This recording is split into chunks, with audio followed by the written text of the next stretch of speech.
Watch more programs like this on cable and stream with PCN Select. Subscribe at PCNTV.com. Members, again, for their attendance this morning and this afternoon. With us this afternoon are officials from the Pennsylvania Department of Transportation, led by Secretary Gramian. Madam Secretary, thank you for being here. Jenny Lowers. Jenny, nice to see you again. Deputy Secretary for Multimodal Transportation, Larry Shiflett, Deputy Secretary for Planning, Kurt Myers, Deputy Secretary for Driving and Vehicle Services, and Kenneth McLean, Alternative Funding Program Director. As a matter of foundation, to begin our conversations, obviously get into the detail as we go along here. General fund budget requests is for the Department of Transportation is relatively immaterial. It is primarily in the other funds, Motor License Fund, $2.347 billion. Governor's request, variance from prior year, $2.013 billion. And there's a very significant federal component to the transportation budget, $3.004 billion. Variance from prior year, 21-22, from current year, 3.637. Total budget requests, Department of Transportation for the governor for 22-23, all funds included, $9.896 billion. Variance from prior year, 10.609. Before we begin, may I impose on you to stand and be sworn, please? Swear the testimony you're about to give is the truth, the whole truth, and nothing but the truth. Please swear or affirm. Thank you very much. Have a seat. We will proceed as we have in the past, starting with our standing committee chairs for 10 minutes, moving to our members for 5. We'll start with standing committee chair, Senator Langerholtz. Thank you, Mr. Chairman. Good afternoon, everyone. Good afternoon, Secretary, Deputy Secretaries. Thank you for being here. First, I want to, just by way of comment, just thank you for your work with regard to the bipartisan legislation we introduced back, I guess a little over a month ago. Time flies. Regarding the autonomous vehicle legislation at Carnegie Mellon and your department's work to get a viable product going forward to this emerging industry. We look forward to continuing the work with you in that bipartisan manner. And also, I would be remiss if I did not thank the work of Deputy Secretary LaWerse regarding the recent announcement that we had in Pittsburgh last week, I believe it was, with regard to increased passenger rail service from Harrisburg west, which was been, and as I said at that time, was a legislative priority of mine even before being named the chairman of the Transportation Committee and understanding the economic impacts that can have.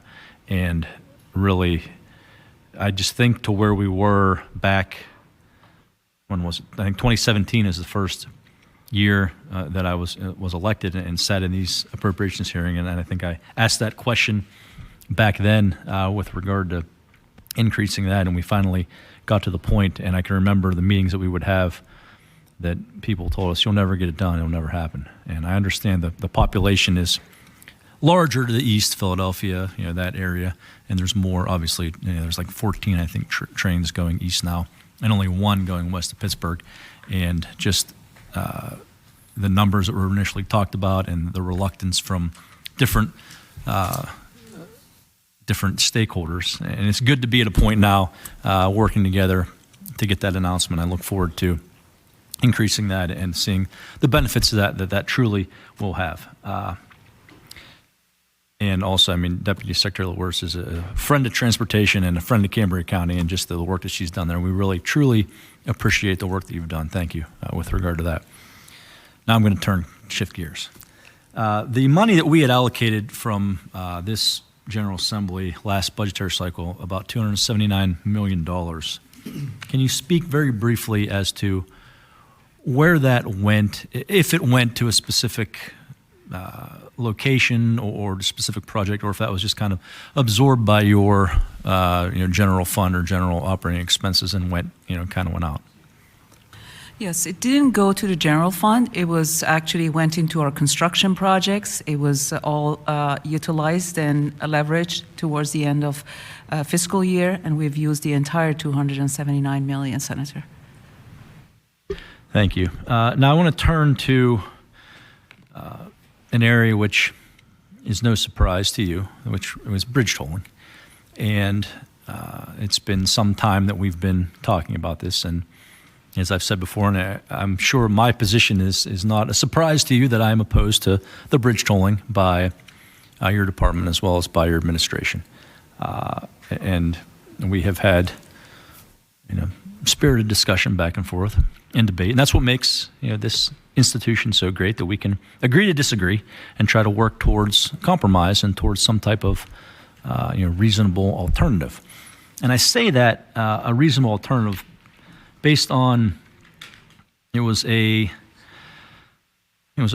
press conference or some type of a statement by the governor with regard to the bridge tolling, the alternative, and he had said that we're open to any alternative as well, the bridge tolling being an alternative, but also being open to any alternative. And I truly hope that is still existing as we move, or as the department continues to move forward on this bridge tolling in the wake of other things that are out there, pending litigation, what have you. But I want to turn your attention to that bridge tolling, and I want to ask some specific questions for the record here today so that we're all clear. Can you say with certainty that PennDOT is moving forward with respect to 9 bridges? We are moving forward with 9 candidate bridges. I'm saying that with certainty, but there is the caveat of 9 candidate bridges. And Senator Lange-Holk, I call it candidate because until we receive an environmental approval from FHWA, they're still considered a candidate bridge. That's why we are referring to it as 9 candidate. Okay, I appreciate that. Next, what is the term of the contract that we will be on the hook for with respect to these large conglomerates? I'm going to ask Ken McLean to answer that question. Yes, Senator Lange-Holk, the term of the contract would be post-construction for a 30-year duration. So when we enter into the contract, it's going to take some time to design those bridges, construct those bridges, but once they're completed, it would be a 30-year duration beyond that. Okay, so it could be 30 to 35 years. It will not be 35. Oh, well, it could be. Yeah, for the interim design periods before and during construction. Okay. Now, I've received a lot of input from various entities throughout the Commonwealth with regard to this process. And my question is, why was the RFP given, which out of the gate precluded any Pennsylvania-based company from being a lead contractor on this project? I don't think that there were any preclusions in there specifically that alienated Pennsylvania-based Maybe companies. not specifically per se, but with respect to some of the qualifications that were given and when the RFPs went out, it's my understanding that there was no Pennsylvania-based company that met the qualifications that they could bid as a lead contractor. Is that correct? So with the magnitude of the contract that we're talking about, it will be delivering a total, if all 9 bridges ended up getting through the candidate stage, of approximately $2.5 billion in total construction value.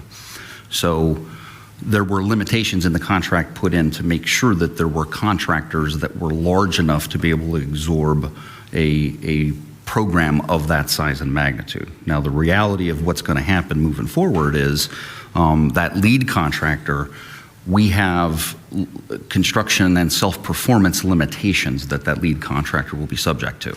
So federal requirements and regulations require the lead contractor to self-perform a minimum of 30%. So we all know that somebody can't come in and do 30% on the button, so we gave a ceiling percentage of 35%. So beyond 35% of that lead contractor has to subcontract out to other subcontractors. And with the proposals, and I can't speak too much about the proposals because we're in an active procurement, but with those proposals, there are several Pennsylvania-based, Pennsylvania-headquartered, Pennsylvania offices that are already teamed with these lead contractors as of now. And then that will only increase moving into the future. It'll be dozens and dozens of potential Pennsylvania-based contractors. But none of those Pennsylvania contractors are the head entity or the lead contractor, correct? Or what, excuse me? Lead or the lead contractor, or the head as it's coming in. It's a conglomerate of some international. There are companies that have a joint venture that have some Pennsylvania contractors that are in. And what they are is Let me ask yeah, this. they put Maybe them in it'll as be nominated simply, subcontractors. If I ask it in this manner, if this was awarded tomorrow, and I know it's not feasible, but if this were awarded tomorrow to XYZ Corp. XYZ Corp is not a Pennsylvania-based company. The lead contractor will probably not be a Pennsylvania-based company, but they're only going to perform a maximum of 35% of the work. I think it will definitely not be. You're shortlisted. Your companies that are on the short list, how many, is there one or two that are shortlisted now? There were 3 firms that were shortlisted to submit a proposal, and we received responsive proposals from 2 development entities. Right, and both of those, neither of those are Pennsylvania-based, correct? That's correct, the So lead contractor. definitely, we can say with certainty Correct. that there will definitely not be a Pennsylvania-based company. Correct, in the lead And role. one of those is not even a United States company, is that correct? I believe you're correct, but we put in provisions that everyone working on this program has to be pre-certified in Pennsylvania. Well, I understand that. Pre-qualified. But we have an international conglomerate and another from somewhere in the United States, but not Pennsylvania. Correct. So again, I'm going to ask, why wasn't care taken or due diligence taken to maybe break up the process? If you're telling me, my lead-in question here was, all 9 of these bridges going to be told, and they're candidate bridges, so which leads me then to believe or to surmise that all 9 of these may not happen. So then it takes the size and scope of this major 9 bridges, which has a value of $2.5 billion or what have you, down. So wouldn't it have been possible to break up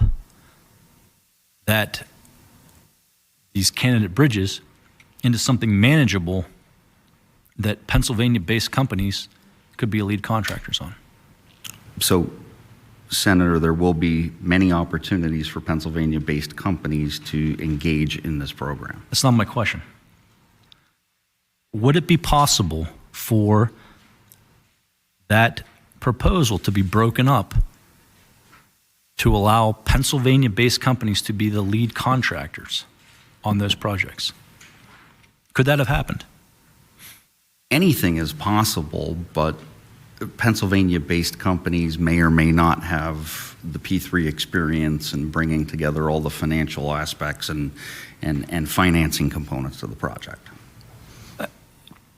And I understand that. And I've talked to, and I understand your statement that Pennsylvania-based companies are going to work on this, and they probably will. They probably will work in some of this. But I've talked to a lot of companies that I will remain nameless that don't want the headache, that don't want to be accountable to these international conglomerates that are going to nickel and dime them. So my question is, if we're to be about Pennsylvania and about this Commonwealth's businesses and this Commonwealth's workers and family-sustaining jobs, why couldn't it have been broken up into a more manageable project across the state, which would have allowed Pennsylvania companies to benefit from this initiative? Yeah, and I guess the best way that I could possibly answer this for you, just to give you some perspective, there's been 2 other major P3 contracts that have been done in Pennsylvania. So first of all, the compressed natural gas fueling station project that was done. once again, there was no requirements in there for Pennsylvania residency or anything like that, but there were 89 Pennsylvania-based contractors and subcontractors that performed work on that project.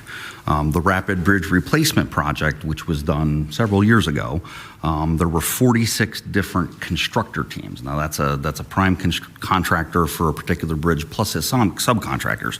So 46 different Pennsylvania-based constructor teams that worked on that project. So far on this one, from reviewing the proposals, and I will keep some information out because it's an active procurement, but one of the entities has 6 Pennsylvania-based companies on their team, which have 48 offices in Pennsylvania, which includes 622 Pennsylvania residents. That's just what was submitted with the proposal. There's going to be downstream subcontracting work that's going to exponentially increase those numbers. The second proposal that we reviewed has identified 8 Pennsylvania headquartered companies as part of their team, which have 48 offices in Pennsylvania with close to 3,000 Pennsylvania employees. So there is a significant percentage of Pennsylvania-based participation in the very infancy of this procurement, and it's only going to increase as we move forward. As your department moves forward in this process, and I had a meeting with one of your deputy secretaries several weeks ago, and I asked her, and I just ask you to reiterate, as of today, this Commonwealth is not liable, or your department has not entered into any contract with any of those 2 remaining lead contractors. That's correct. To date. As of today. We've released an RFP, a request for proposal, and we received proposals on January 19th, but we do not have an active contract. There's still existing things that need to occur, from what I understand. But correct. I'll just end this round of questioning with, you will remain open with dialogue to potential alternatives as you see issues that arise here with this bridge tolling. Yeah, and I think that's a better question for the secretary than me. We will remain open to dialogue, for sure. Yeah. But we have yet to see an alternative to what we have proposed to address the 9 bridges, and through saving some money for other programs within the state, since this program is being paid through toll revenue. 2.5 billion is a great number that it's a good amount of dollars that we can put into a lot of our regional projects.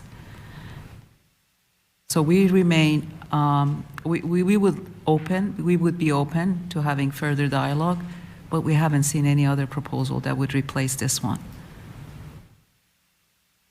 I look forward to continuing the dialogue, and I disagree to some extent with no other reasonable dialogue. We've had discussions at length here with regard to some of the legislative proposals that we have with regard to that. But I look forward to continuing to discuss, and I'm glad to hear that we are not on the hook in a contractual relationship yet with any of these lead contractors, and I'll remain committed to working with you as well as members of this body. Thank you. Thank you. Standing Committee Chair, Senator Flynn. Thank you, Mr. Chairman. I'd like to welcome Secretary Grammy and then her leadership team to this hearing this afternoon. I also wanted to briefly credit the Secretary along with the PennDOT staff both in Harrisburg and in my district for their general responsiveness to various questions and issues. You've been very, very helpful. Thank you. This being an appropriations hearing, the focus of the questioning here today will no doubt be on the budget proposal for PennDOT. That said, I did want to provide a little bit of context for our viewers. Pennsylvania has more miles of roadways and bridges than New York, New Jersey, and all of the New England states combined. This is staggering, and it basically frames the nature of PennDOT's responsibilities and challenges. With respect to bridges specifically, PennDOT is responsible for the maintenance and inspection of over 25,000 of our own bridges, plus an additional 6,600 of local owned bridges. These bridges have an average age of 50 years, which is specifically important because the vast majority of these bridges that were built are over 50 years old, with a design lifespan of 50 years. Finally, Pennsylvania has the second highest tax in the nation, gas tax in the nation. This is something that we as members of the legislature must recognize because combined with the federal gas tax, it provides for about 78% of PennDOT's total annual funding. And as we see more and more efficient cars, including internal combustion, hybrids, electric vehicles, we must focus on how to offset the declining revenue from the gas tax to fund our transportation infrastructure. So thank you for the indulgence, and I'd like to now ask some questions of Secretary Grammy and her team. Secretary, we've seen far too many instances where projects awarded to the lowest bidder cannot handle the scope of timeline of work, and even worse, may only offer the lowest bid due to not adhering to wage laws.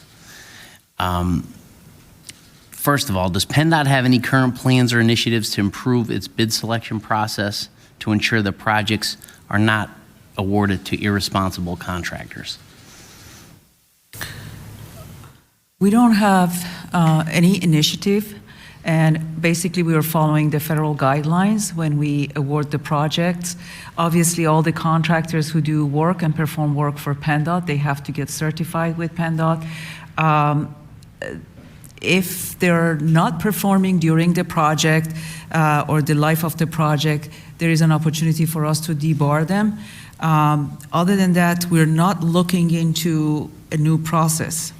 Can you be a little bit more specific in terms of? The instance of Hawbaker, for instance. Well, I know, there's an active court case that's going on with Hawbaker. The reality is that the contractor broke wage laws and is still bidding on PennDOT projects.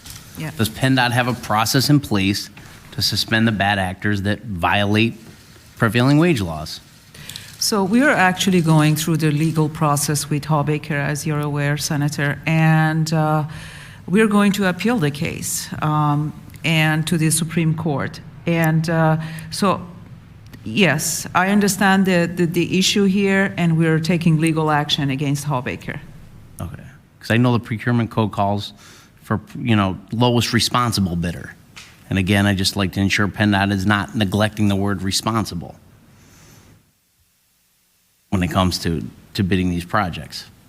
To me, it would seem responsible bid would be based on criteria that is universally applied from the outset to require wage standards, work capacity, past performance, prior violations, and work deficiencies. So, okay. That's fine. Another question I have also, shifting gears. President Biden signed a law, the bipartisan infrastructure law recently, which marked the largest federal infrastructure investment in decades.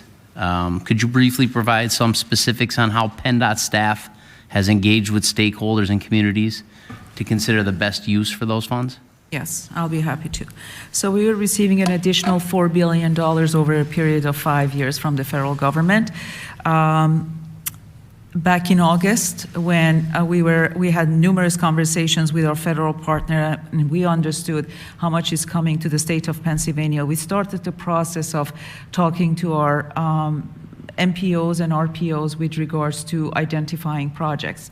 And there were a lot of new projects that were identified, or scopes on existing projects were expanded, or we even looked into accelerating some of the projects that were currently on the program.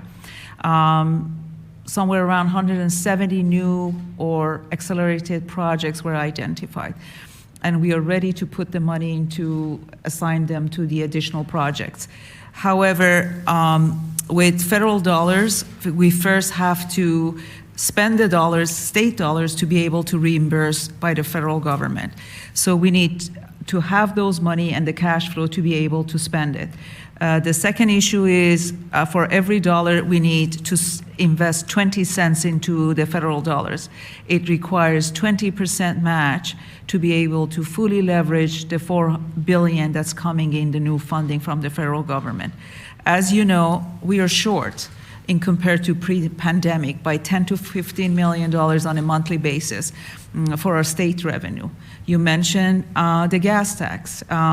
Cars are becoming more efficient. We are collecting less of a revenue at the state level. 78% of our revenue is coming from gas tax.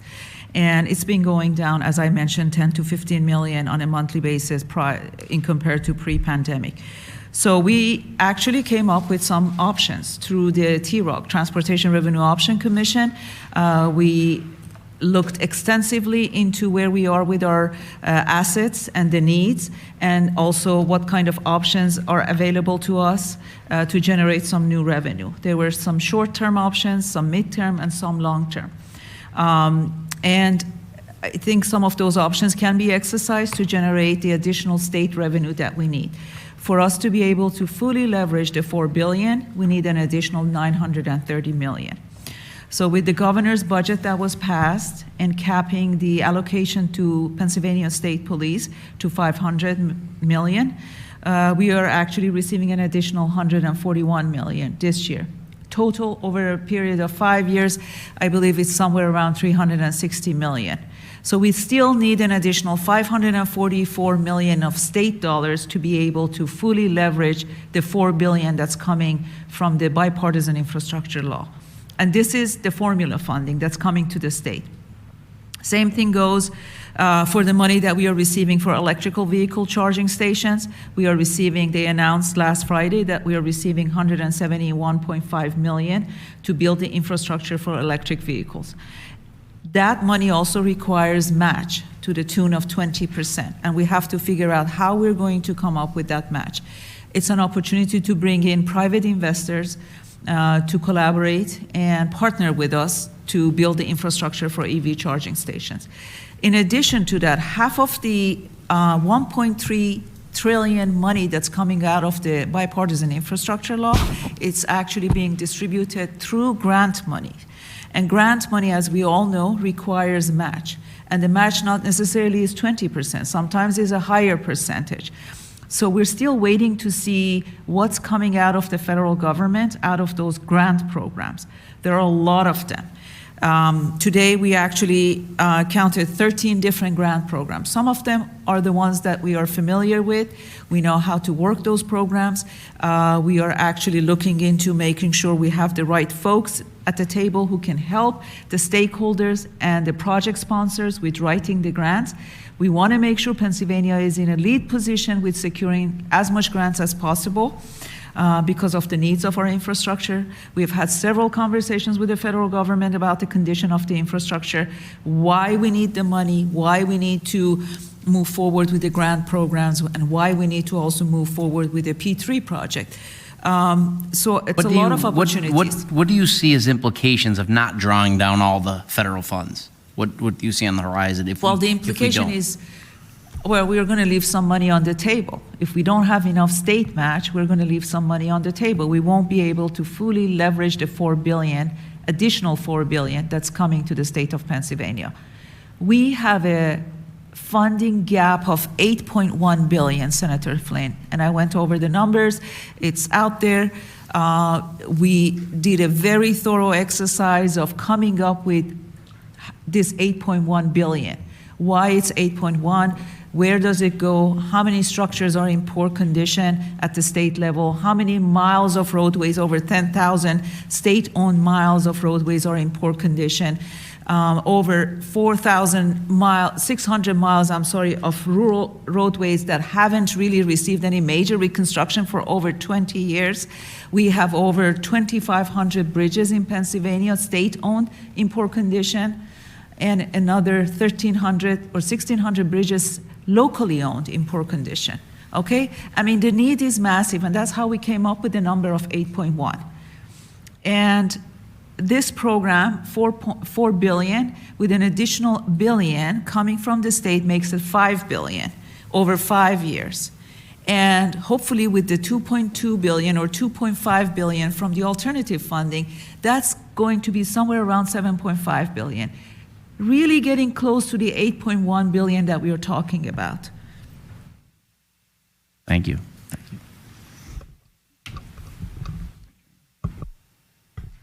Thank you, Senator.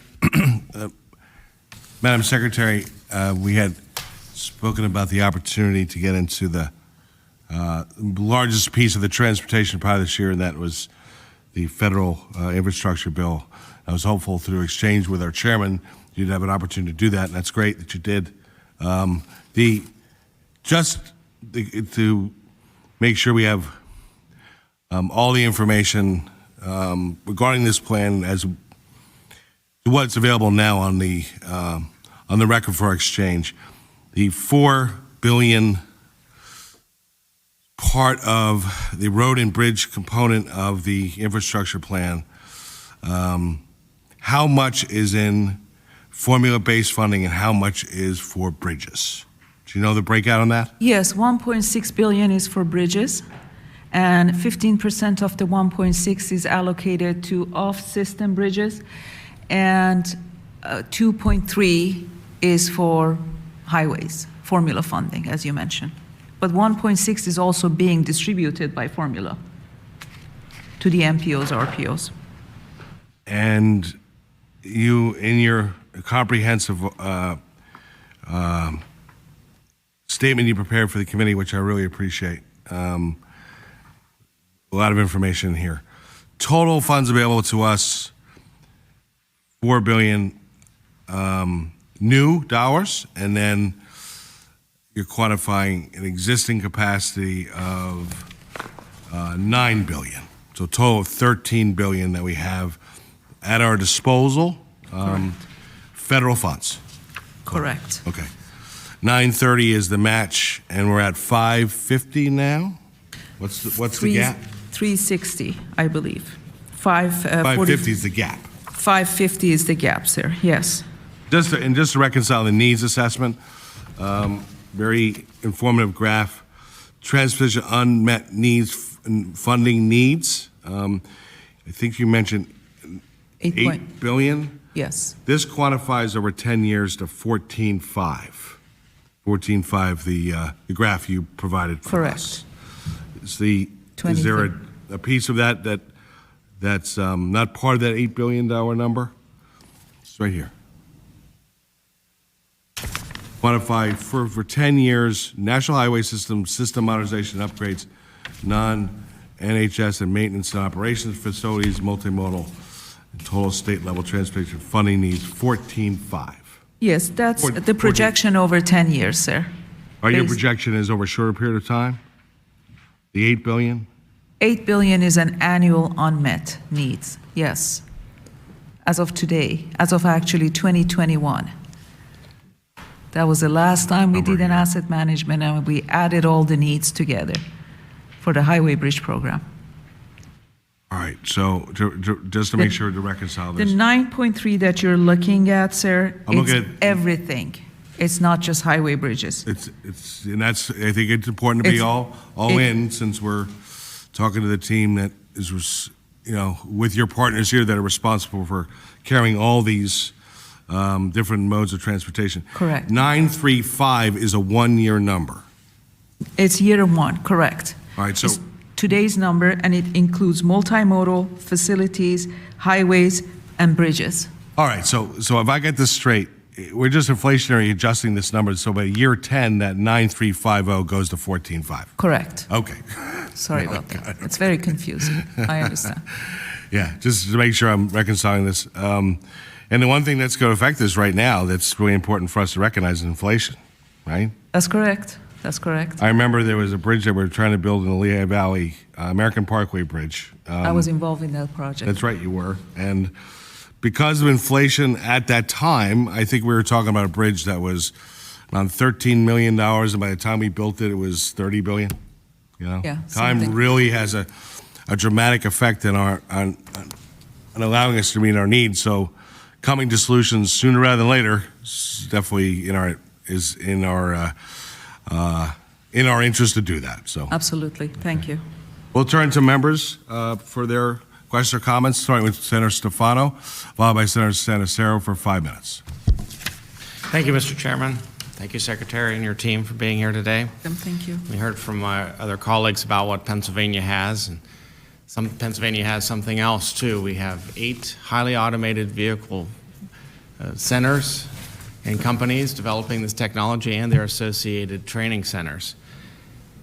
But what we don't have is we have not yet joined the many other states who have made some changes in their legislation to be able to grow that industry right here in Pennsylvania. So what I wanted to ask you is if you would talk a little bit about Senate Bill 965. We were out in the western part of Pennsylvania to talk about this. And if you recall, I believe we briefly talked about a Pittsburgh study that showed that this industry is a $1 trillion industry globally. And right here in Pennsylvania, it's about a $10 billion industry over the next 10 years. So if you want to tell us a little bit about Senate Bill 965, how it's a roadmap for testing and development here for the HAVs in Pennsylvania, and if also talk about the importance of why its passage is important to make sure Pennsylvania stays competitive. Yes, thank you very much, Senator Stefano. Great question. And as you mentioned, this Senate bill is very important to us to be able to make progress on the autonomous vehicle space. They've done a lot. There are 8 companies that are based in Pennsylvania, and they've been testing their facilities and their equipments and everything in 56 counties. And we've been working with them diligently to make sure that, we get the review and the approval on all the safety documents that they submit to PennDOT so that they can actually safely do all the testing that they need.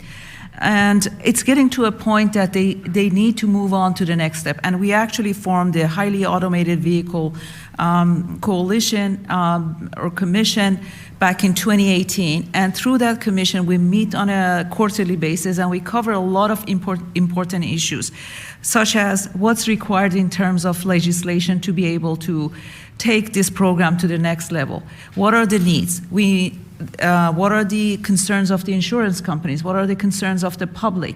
We did a survey reaching out to locals to see if they're familiar with this term of autonomous vehicle. There's still a lot of education that needs to be done, and we are actually looking into putting some outreach and education program together to reach out to the public and make sure that the public is getting the information that they need and they're familiar with it. The other thing that we are very concerned about is we need to work with this industry because it's a growing industry. It's a transformative industry, and they're making changes. They're tweaking their technology. Like with any other technology, it's a new technology, and we want to be able to have the flexibility to work with them and allow them to make progress. And that's why this Senate bill is so important. It actually provides the flexibility to make improvement, also provides safe operation, and we all know that autonomous technology provides more access and more mobility for people who don't have it. This is so important. It's another mobility tool.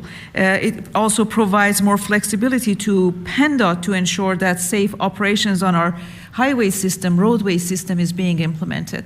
So all these are important. It ties into this Senate bill that's being introduced. We've been working hand in gloves with the companies, with the legislators, Senator Lange-Holk's office, to make sure that the language is tight enough that ensures safety on our system.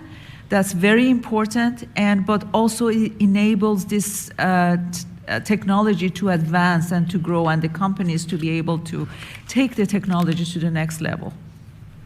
How do you feel then that this new technology, these HAVs, and all the studying being done, how do you find this being providing a more safe environment on our streets and highways?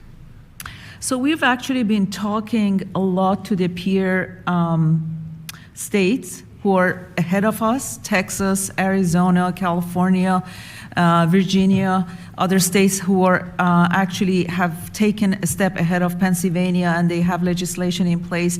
We're also, they're doing a lot of demonstration, and we are seeing the result of, how this technology is being implemented. We have seen when the control is being done not by humans, but also by computers and by this technology, that it decreases the risk of accidents and improves the safety. And we've been talking and gathering, collecting data, information from our peer states, and We know that it's going to provide a safer way for mobility. Thank you. And on a budgetary note, I believe that our study also showed about over the next several years, additional 15,000 jobs will be needed. So I think that's another shot in the arm that Pennsylvania desperately needs. I thank you for support of that. Thank you. And yield my time to the chair. Thank you. Thank you, Senator. Senator Santisero, followed by Senator Vogel. Thank you. Good afternoon, Secretary. Welcome, and welcome all your team as well. I want to, similar to what my friend and colleague, Chairman Flynn began with, to thank you and to thank Region 6 in particular for its responsiveness in dealing with a number of the problems that my district has encountered as a consequence of Tropical Storm Ida. I'm sure you're well aware of a lot of the damage that was done in the wake of that storm. And the team in Region 6 has been tremendous. We've had weekly calls with them. They've been very attentive. They've been on top of everything. I have a list of folks. I'm not going to read through them now, but I'll make sure I get them to your office because I think they deserve commendation for the work that they have done and continue to do. And not just on the Ida-related issues, but on ordinary issues of road repair and the necessity, of course, that we have across Pennsylvania, obviously no different in my district. So thank you for that. I want to get back to this issue of funding that both Chairman Flynn and Chairman Brown touched on earlier. Back when we passed Act 89 in the fall of 2013, if I recall, the expectation was by year 5, it would be generating another $2.5 billion, $2 billion of which was for road and bridge work, and the $500 million was for mass transit. Did that prove to be the case? And is it still the case in light of what we've heard earlier about increased fuel efficiency and the slow transition over to electric vehicles? That was the case, and back in 2013 when Act 89 was passed, the other thing that was identified at the time was this funding is going to be sufficient for now, but we still need additional funding from the federal government to be able to close the gap. And back in 2013, they also forecasted that the gap by 2020 is going to be around $7.5 billion should we not receive the federal funds. Right. That's correct. Okay. And so that was, as I recall, was something like $1.5 billion a year. That was the shortfall that was forecast at the time, and that more or less proved to be true. Possible. Okay. Do we see the Act 89 revenues declining now as a consequence of fuel efficiency and the transition to electric vehicles? Is that something that we're seeing? Absolutely. Absolutely. We definitely see a decline in our revenue, as I mentioned, Senator. As we look at our revenue today and compare it to pre-pandemic, it has declined by 10 to 15 million a month. Okay. And in addition to that, Senator Brown mentioned the inflation, and the buying power is going down. The other thing that's happening is every year that we don't spend the money where we should be spending the money, we have to spend some of our money on maintaining those infrastructure. So it's like putting Band-Aids rather than really fixing it correctly. The other thing is the cost of materials go up, and the cost of construction and everything has been going up to the tune of 3% on an annual, 2 to 3%.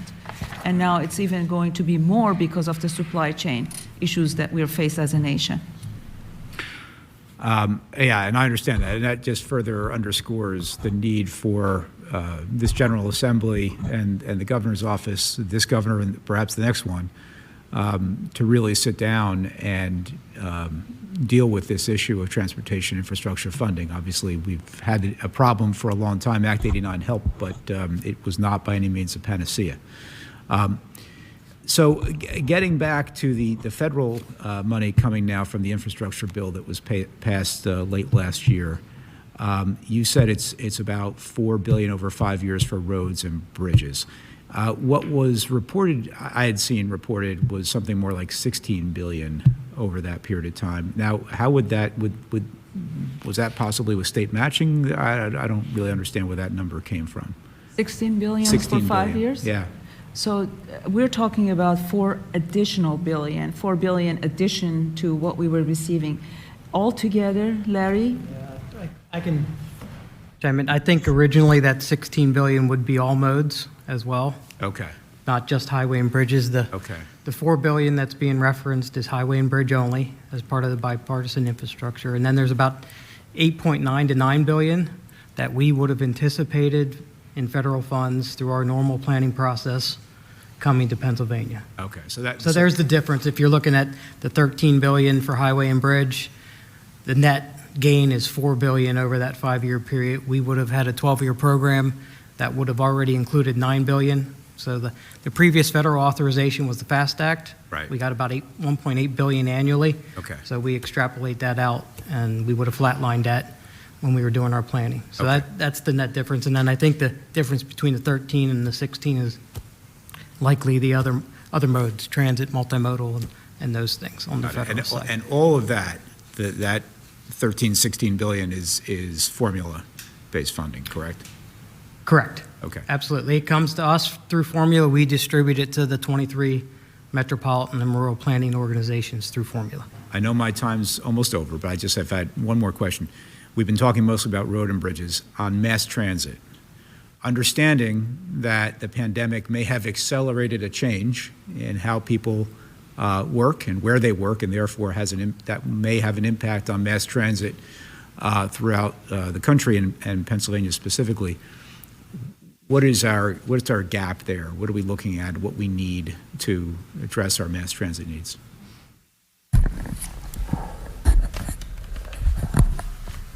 So, Senator, we're actually in a good situation with mass transit. So, with the federal infrastructure bill, the agencies, once the money is appropriated in March, we're shooting for that. Transit agencies across the Commonwealth will see approximately a 30% increase in funding at the federal level, and some of that is operating and some of that will be for capital. At the state level,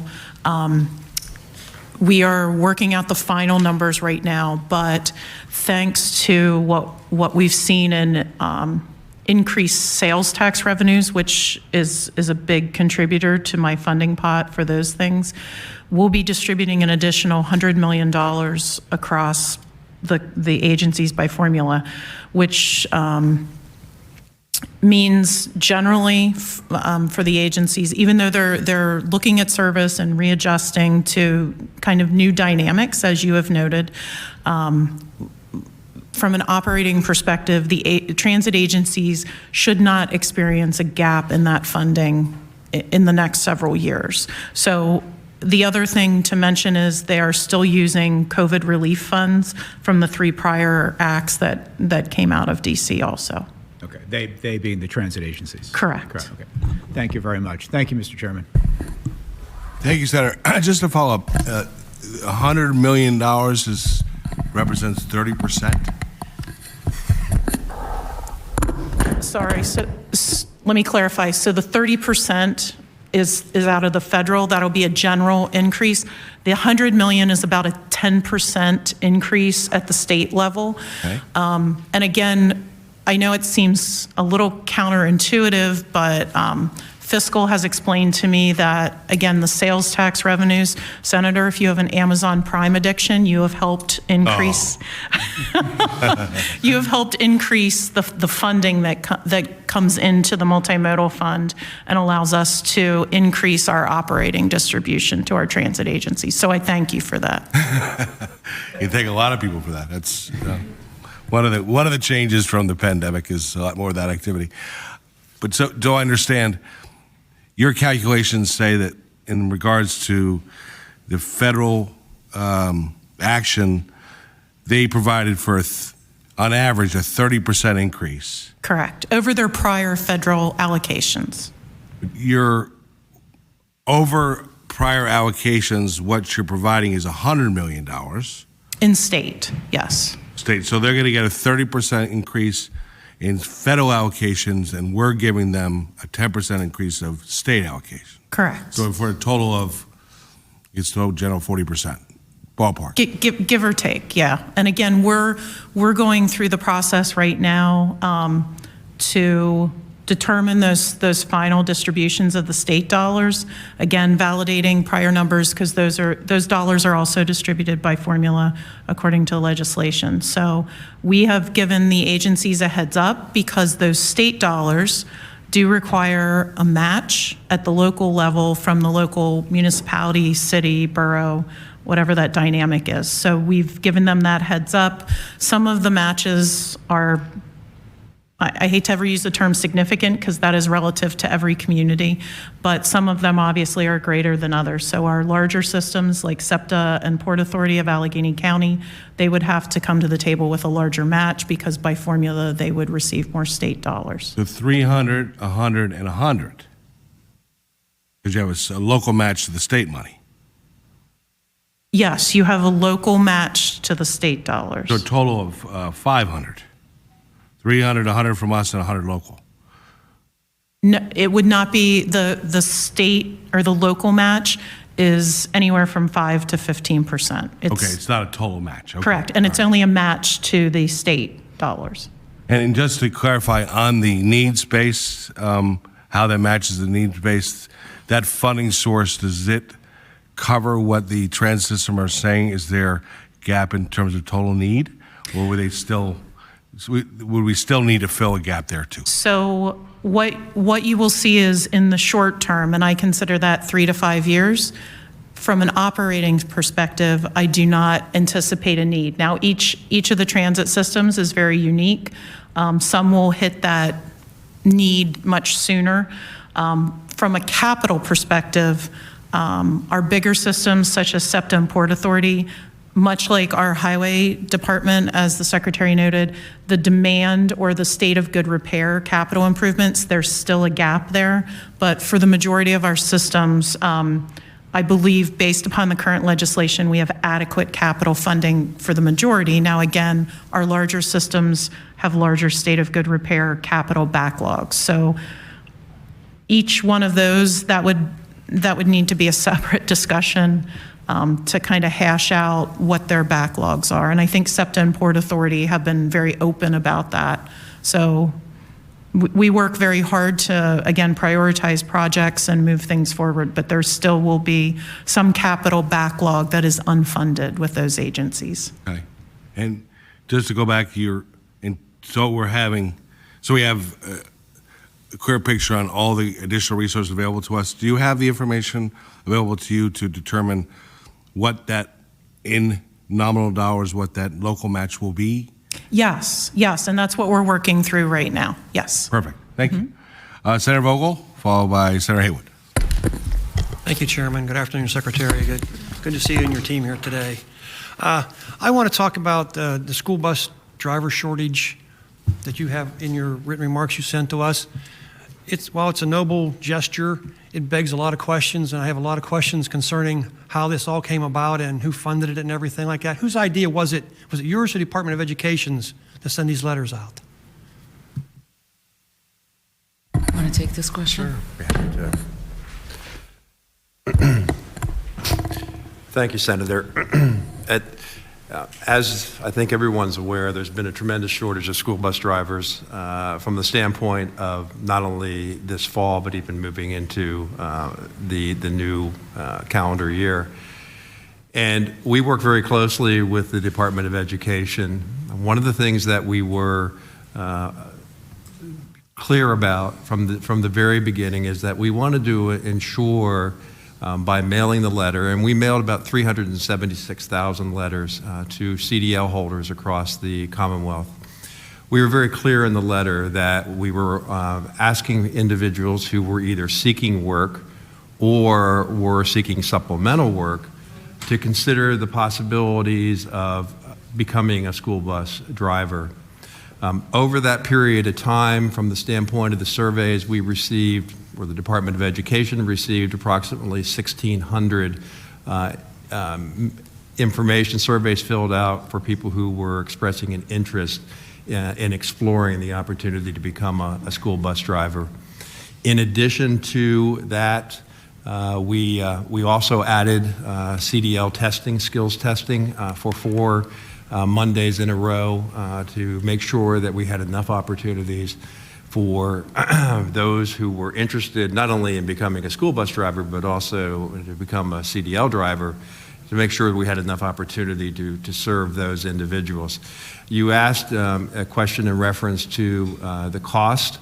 I believe the cost for the mailing was approximately $196,000. I think from our standpoint, the most important aspect of this, and I think that we would all agree, getting our children to face-to-face in-school classroom learning is extremely important. And it truly is priceless from the standpoint of that continuing education. We want to do it safely, and that's why there are so many requirements around a school bus driver and holding that CDL. But we felt, working with the Department of Education, that this was an extremely important initiative, and I think the fact that over 1,600 individuals expressed interest demonstrates that. I want to assure you, though, we were very cognizant of the fact that we did not want to send a message that we were somehow trying to get CDL drivers that were working for private companies to move to become school bus drivers. We were very clear in the letter about that we wanted only those individuals who were seeking employment and/or were seeking supplemental employment. Yeah, I understand that, and that's sort of kind of the issue, because you had the database that I'm sure any trucking company in the state of Pennsylvania would love to have access to. And in fact, you were using taxpayer dollars to basically try and supplement a for-profit company, which is a school bus driving company. I think that is wrong in so many different ways, because I have a trucking company in my district right now that has 100 empty trucks. They could take 100 truck drivers tomorrow. I have garbage companies in my district that don't have enough garbage truck drivers, and for you to take and send a letter to 376,000 people, which I was one of, I have a CDL, and to do that with taxpayer dollars at the cost of $196,000, which is taxpayer dollars again, to try and support private school bus companies. Well, I agree, school buses are very important. I understand that to a degree, but I'm sure any trucking company or any other business in Pennsylvania would love to have access to your 376,000 CDL drivers to ask them to come drive for them too. I mean, I think that's wrong in so many ways. Senator, I understand your position. It's a question of what is the ultimate value? And the value, in our opinion, in the Department of Education, was to ensure we get our children to school for face-to-face education. I understand it. Who paid the $300 or $196,000, whatever? Does that come out of? Came out of the department's budget at this point, yes. Out of your budget. Okay, well, I just think it was wrong all the way around. But anyhow, on to the next question I have is the Real ID. How are we making out with that? I mean, that's been pushed back several times now. Where are we at with, as far as, what's the next deadline, I guess, because it's pushed back so many times, I don't know what it is. That's a good point, and clearly the deadline has moved. The new deadline is May 3rd of 2023. And so we're a little bit out, a year out from that point in time. As you know, when the legislation was passed by the General Assembly, for us to be able to participate in Real ID, it was made optional. And as such, customers have a choice. They can either get a standard issued driver's license or they can get a Real ID. There is additional fee for the Real ID of $30 plus the regular renewal fee for the product. To date, we've issued approximately 1.5 million Real IDs. That means about 20% of the individuals at this point in time have opted in for a Real ID. The remainder have opted for a standard issue, and we still have a little over 2 million customers who haven't made a choice one way or the other at this point in time. We feel confident leading up to May 3rd that we have the throughput within our operations to be able to service those customers who do want a real ID, and it continues to move forward. We're issuing somewhere in the range of 1,500 to 1,900 to almost 2,000 real IDs a day. We fully expect, because of this extension, we fully expect that moving forward that we'll see those numbers increase as we get into the fall of next year and into the springtime.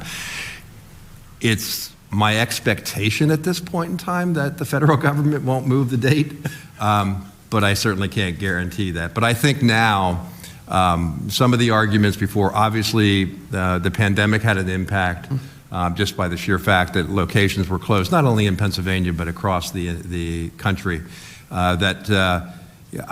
there were reasons for extending it, but I don't think those reasons will exist moving forward. So I would suspect that May 3rd of 2023 will be the date. Okay, thank you. That's good to know because people ask and you don't know what to tell them, I guess. So my next question is, while reviewing the percentages of good, fair, and poor bridges under Pennsylvania's care from 1920 and 21-22, it seems the percentage of poor bridges reduced drastically from 10.3% to 6%. Which on its face, that seems great, I guess, but I noticed the same time frame, the percentage of bridges rated fair increased from 56% to 64%. So my question is, are the good bridges getting better, or are the poor bridges being patched enough to move them up from poor to good, or poor to fair, or fair to poor, or something? Where are we at as far as, I mean, it seems like the number of good bridges is being reduced to fair, but are the poor bridges getting patched enough to be moved from poor to fair, or poor to good, or fair to good? You understand what I'm saying? How do you? Yes. I mean, how do we? It's kind all of the difficult, above. but I mean, it's all the above, Senator. Yeah. Everything that you just said. That's why the numbers are so confusing. First of all, the way we approach addressing the bridges, the need of the bridges has changed per the guidelines that we receive from the federal government. It's we focus on addressing, sometimes we fix the bridges that are in fair condition. We look at the life cycle of the asset, and based on the life cycle, and we make a decision on which bridges to address. And it depends on the volume of the traffic that's on the bridges. It also depends on, the importance of the infrastructure, how many traffics they're seeing. And the goal is to actually extend the life of that asset. That's what we focus on. The other thing I want to mention is every year we add another 250 bridges to the poor condition. While we are addressing the bridges in the poor condition and the fair condition, there is an additional 250 bridges that join the poor condition. So the numbers, it's a revolving number. It keeps on coming in. We take some bridges out of the fair condition through the reconstruction projects, and we bring it up to the good condition. The good condition bridges, they drop into the fair condition, and some of the poor condition bridges, they stay in the poor condition. So the number, you can't say there is one way of addressing it. It all comes down to how we evaluate these assets and how we should be paying for these assets. yeah, I understand. And obviously, that goes back to the question. I guess I realized the bridge wasn't yours, but the Fernholler Bridge in Pittsburgh that collapsed a month ago or so now, obviously had gotten a good report, I guess, just a few months before that, but at the same time, a few months later managed to collapse. So, I mean, that begs the question, I guess, is what I'm trying to get at here is... Yeah. So it really, when you said it got a good report, it got a report that the bridge is in poor condition. That was the report back in September. It didn't require to be shut down or closed. The bridge, as you know, was posted for 26 tons. Yeah. So it had limitations. It was posted. The inspection report identified some repair work to be done, and not immediately, but in future years. There is an investigation going on the cause of the collapse. NTSB is doing the investigation. They have released some initial report from their investigation. They were concerned that one of the girders may have cracked and caused the collapse.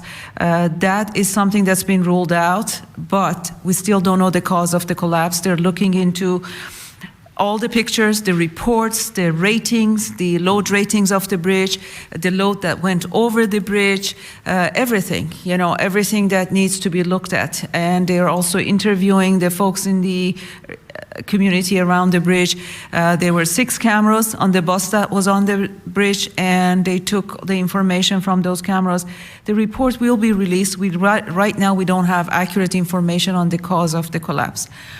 We have 5 other bridges similar to that one in the state, and we've actually looked into it, to the reports, to the pictures, to the ratings, everything, and we also send some folks out there to sort of validate the information that we have.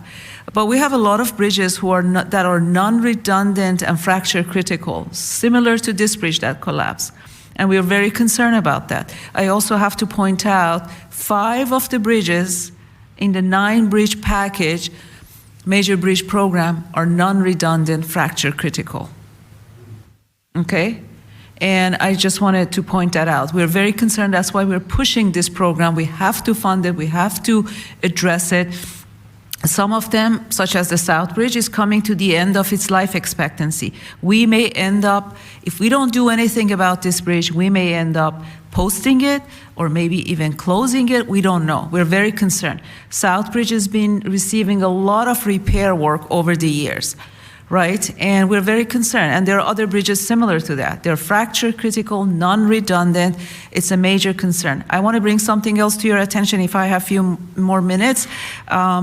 I-40 bridge that connects Arkansas to Tennessee was closed last year for 4 months. And there was a crack in one of the girders, similar to the girders that we are talking about, similar to the structures that we are talking about, non-redundant, fracture critical. Fortunately, they caught the crack in the main girder, they closed it, and it took them 3 to 4 months to fix it. During that period, a lot of the businesses in the communities around that bridge lost a lot of revenue, from the dentist to the plumber to the casino owner. They all reported 30 to 40% of their annual revenue was gone, was lost. In addition to that, the trucking industry reported $2.4 million a day of impact to the revenue. Altogether, they saw $120 million impact to the revenue for the trucking industry. So that's how these bridges, if we don't take care of them, can impact the communities, can impact the businesses, and the safety, of course, is the major concern of ours. Thank you. Thank you, Secretary. Thank you, Chairman. Thank you, Senator Vogel. Senator Haywood, followed by Senator Mensch. Thank you, everyone. Especially, Secretary, for your work coming to Montgomery County and sharing with the challenges that we have, but also sharing the sources of revenue.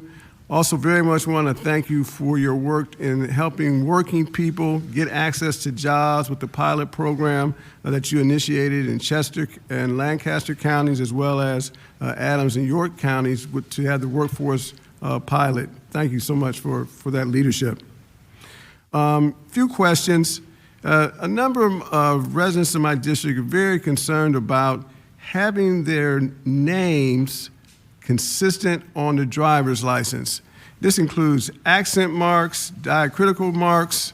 We've had some challenges in getting those marks for Jose and other names, and wanted to know what kind of costs would be associated with bringing the software or the computer system up to speed, so that every name, no matter what part of the world that you come from, can be properly and correctly on a driver's license and Department of Transportation documents. You want to take this question? Senator, I don't know the specific answer to your question, but I certainly will take it back and work with our systems folks to see what the capabilities are today and what needs to be done to address your concern. Be happy to get back to you on that. Yeah, thanks so much. We certainly want everyone to have a sense of belonging and see their names as they know it should be, they should be listed. It's a great question. Thank you. Thank you.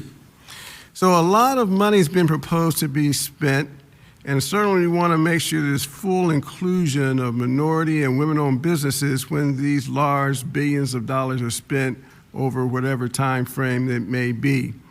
Could you share with us what the approach is for the Department of Transportation to make sure that there's full inclusion of minority and women-owned businesses, veteran-owned businesses, when these billions of dollars are spent, so that all communities can be part of the economic impact? Yes, Senator, we are very mindful of this, and as is the federal government. I mean, they're emphasizing on making sure we're addressing the equity issue and providing opportunities for minorities and everyone as we're investing into our infrastructure. We did a disparity study back in 2018, and we have some numbers and we have some information. We're also actually doing auditing of how much work goes into our projects with regards to the funding, source of funding, whether if it's FHWA or FTA. We do an auditing of what percentage of the funding goes into it. Also, the program that's being introduced, the major bridge initiatives, P3 initiatives, we're emphasizing the importance of getting minority involved, and actually it's something that we look into when the proposals are being evaluated to see, you know, the makeup of the teams and so forth. We want to make sure that opportunities are available. The other thing that we've done, you pointed out the program, the pilot program that was introduced, transit program, thanks to Deputy Secretary Loers, was rolled out, implemented in 2 separate counties, and we would like to actually extend those programs for minorities. We identified the areas or the counties where unemployment is high, access to jobs are not there, they rely on public transportation, and we're connecting them to the next door counties where there are opportunities for employment. That's something else that we are looking into. The other work that the department has done is we developed this report and study a year ago, and I was leading it myself, and it's referred to as Dismantling Systemic Racism and Inequities. And we looked at a number of different things. We looked at, first of all, the employment within our agency, the number of minorities within our agency, and we're somewhere around 20% altogether, women and other minorities. And we also looked into the investments we are doing through our projects and how we pick our projects and how we address this equity issue, which is really important. And Senator, the way we're looking at equity is different from ever. I mean, when we look at equity, equity is making sure we're providing the needs for the public who currently don't have it, whether it's access to, whether they should have a choice, whether they want to have a sidewalk, they want to have a bike lane, they want to have a proper transit access for whatever they're doing, or safe roadways. We worked on some projects in southeastern Pennsylvania to address the safety. Also, the way we're investing our dollars into the projects, we are considering the issue of equity and those minority areas and rural areas where, you know, are not receiving enough. There are some safety concerns, or they're not receiving enough funding. So that's basically what we are doing currently. Thank you. It looks like I'm out of time, but I really appreciate your recognition that we can, with intention, address equity, address systemic racism, and thank you so much for your leadership. Thank you, Senator Haywood. Senator Mensch, followed by Senator Street. Thank you, Mr. Chairman. Secretary, welcome, and to your whole team. Glad you could join us this afternoon. Kind of appropriate, we're meeting with PennDOT on the day it's going to snow. I drove out this morning. I had a meeting back home last night, so I drove out this morning and I saw salt trucks everywhere. So hopefully we got it under control. But I want to talk about a rideshare program, the Persons with Disabilities program in particular. Coming from the southeast, Montgomery County and Bucks counties in particular, are we rely very heavily, that population relies very heavily upon the services that we can provide from the state or through state funding. I'm wondering about the adequacy of the funding and where you see the future of the program going. I'll start with that. I have other questions about it, but let's start with that first. Okay. So there's shared ride, and then there's also our Persons with Disabilities program. So each year, we budget around $9.5 million for that Persons with Disabilities, PWD, as you mentioned. So with COVID, obviously, we saw ridership decline just because things were closed, people weren't going, right, to their jobs. That is an amazing program. I'm so happy you know about it. Again, about 60% of the folks that are enrolled in that program, they use that service to get to jobs, in addition to the grocery store and doctor's offices and things like that. But just statistically speaking, in fiscal year 18-19, prior to COVID, there were over 357,000 trips provided. This year, we're on target to provide about 280,000. Again, we're yes, statewide. So we're seeing that return. And again, we're on target this year to spend about $5.2 million. So we continue to see that recover and those numbers come back up. So I would say in the funding question is in the short term, Senator, I think we're stable with that program, you know, with the parameters that we have. There's also a desire, as always, to expand that service, hours, days of the week, things like that. That would require additional funding to make those changes. And we're always looking at opportunities to further refine the program to better address those needs and requests. Are you looking at us for that additional funding, or is it just an adjustment within your own? Well, since you brought it up, it would be wonderful, yes, if you could provide that additional funding. But I like to tell you and others as we discuss it, we're trying to be good stewards of those tax dollars. And again, for us to come to you and say, yes, we'd like additional dollars right now when we're not, you know, we're on the road to recovery, so to speak, from COVID. We have the right audience here. Give me a number.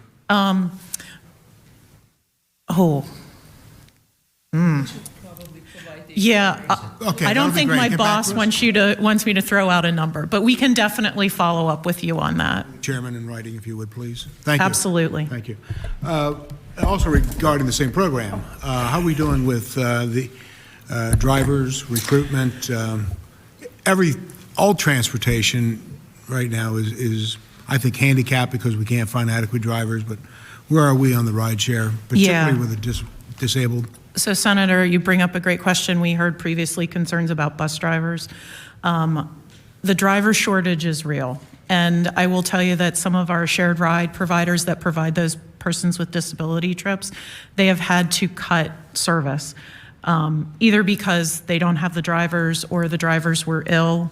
But it's definitely a real situation, more so than funding availability right now. Usually our challenge is we don't have enough funding, but right now we don't have enough drivers. And I think you'll see it further emphasized in certain parts of the state, but it is a statewide challenge right now to find drivers to meet that demand. Are you aware of the potential for boundary disputes in your formula for driving funds to some of these counties? They don't want to cross boundaries because they're not compensated for that mileage. So I'm not sure where that is. Again, there are the shared ride providers set up their territories where they provide service. Typically by county, and at least in our area. It is, although many of our providers cross over, and that is dependent upon, again, their ability to provide that service and additional funding and things like that. Local agreement? Or is it something that it's you drive based, out? each agency provides that, determines that, again, based upon their ability to provide that service. Whether that's we don't have enough vans, we don't have enough drivers, we don't have enough funding. It could be a combination of all those things. But if there's a specific situation, I would more than happily sit down with you and work through it to try and find a solution. Okay. Yeah, I think we'd like to further that conversation because it has been an issue in Bucks and Montgomery. Chairman, is that red light for me, or can I ask one more question? Sure. go back to the discussion you were having with Senator Vogel, and I only heard part of it. I was out of the room for a bit. I know some time ago we were discussing the possibility of military driver's licenses being converted easily to CDLs. Have we ever corrected that? Have we ever gotten to that point? We do have a program, and I'll be happy to get the specifics to you. As Jen noted, there clearly is a CDL driver shortage across the country. The American Trucking Association estimates that it's somewhere around the 80,000 range.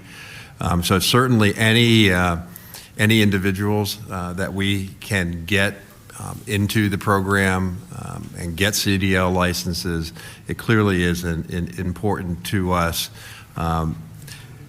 There is, from the standpoint of programs, there are a number of things that we are doing to, encourage drivers, and we want to be sure that obviously not only our PennDOT and as well as the transit industry as well are facing these shortages. And it's really important that we make sure as an agency that we're doing everything we possibly can to support individuals who want to go into a career for a CDL. We're very fortunate in Pennsylvania in that we use third-party testers. Some states only utilize their own DMV staff to be able to do CDL testing. And because we use third-party testers, it's very easy once someone makes the decision to get the CDL training to be able to drive the truck. It's very easy for them then to be able to get that skills test.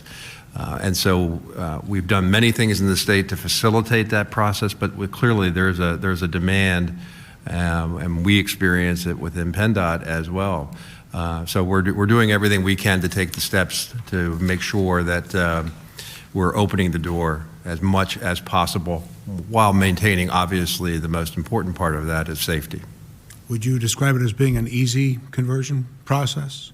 If I had a military license, I had driven 2.5 or 5 or 10-ton trucks, could I put that in front of the assessor and quickly get my CDL?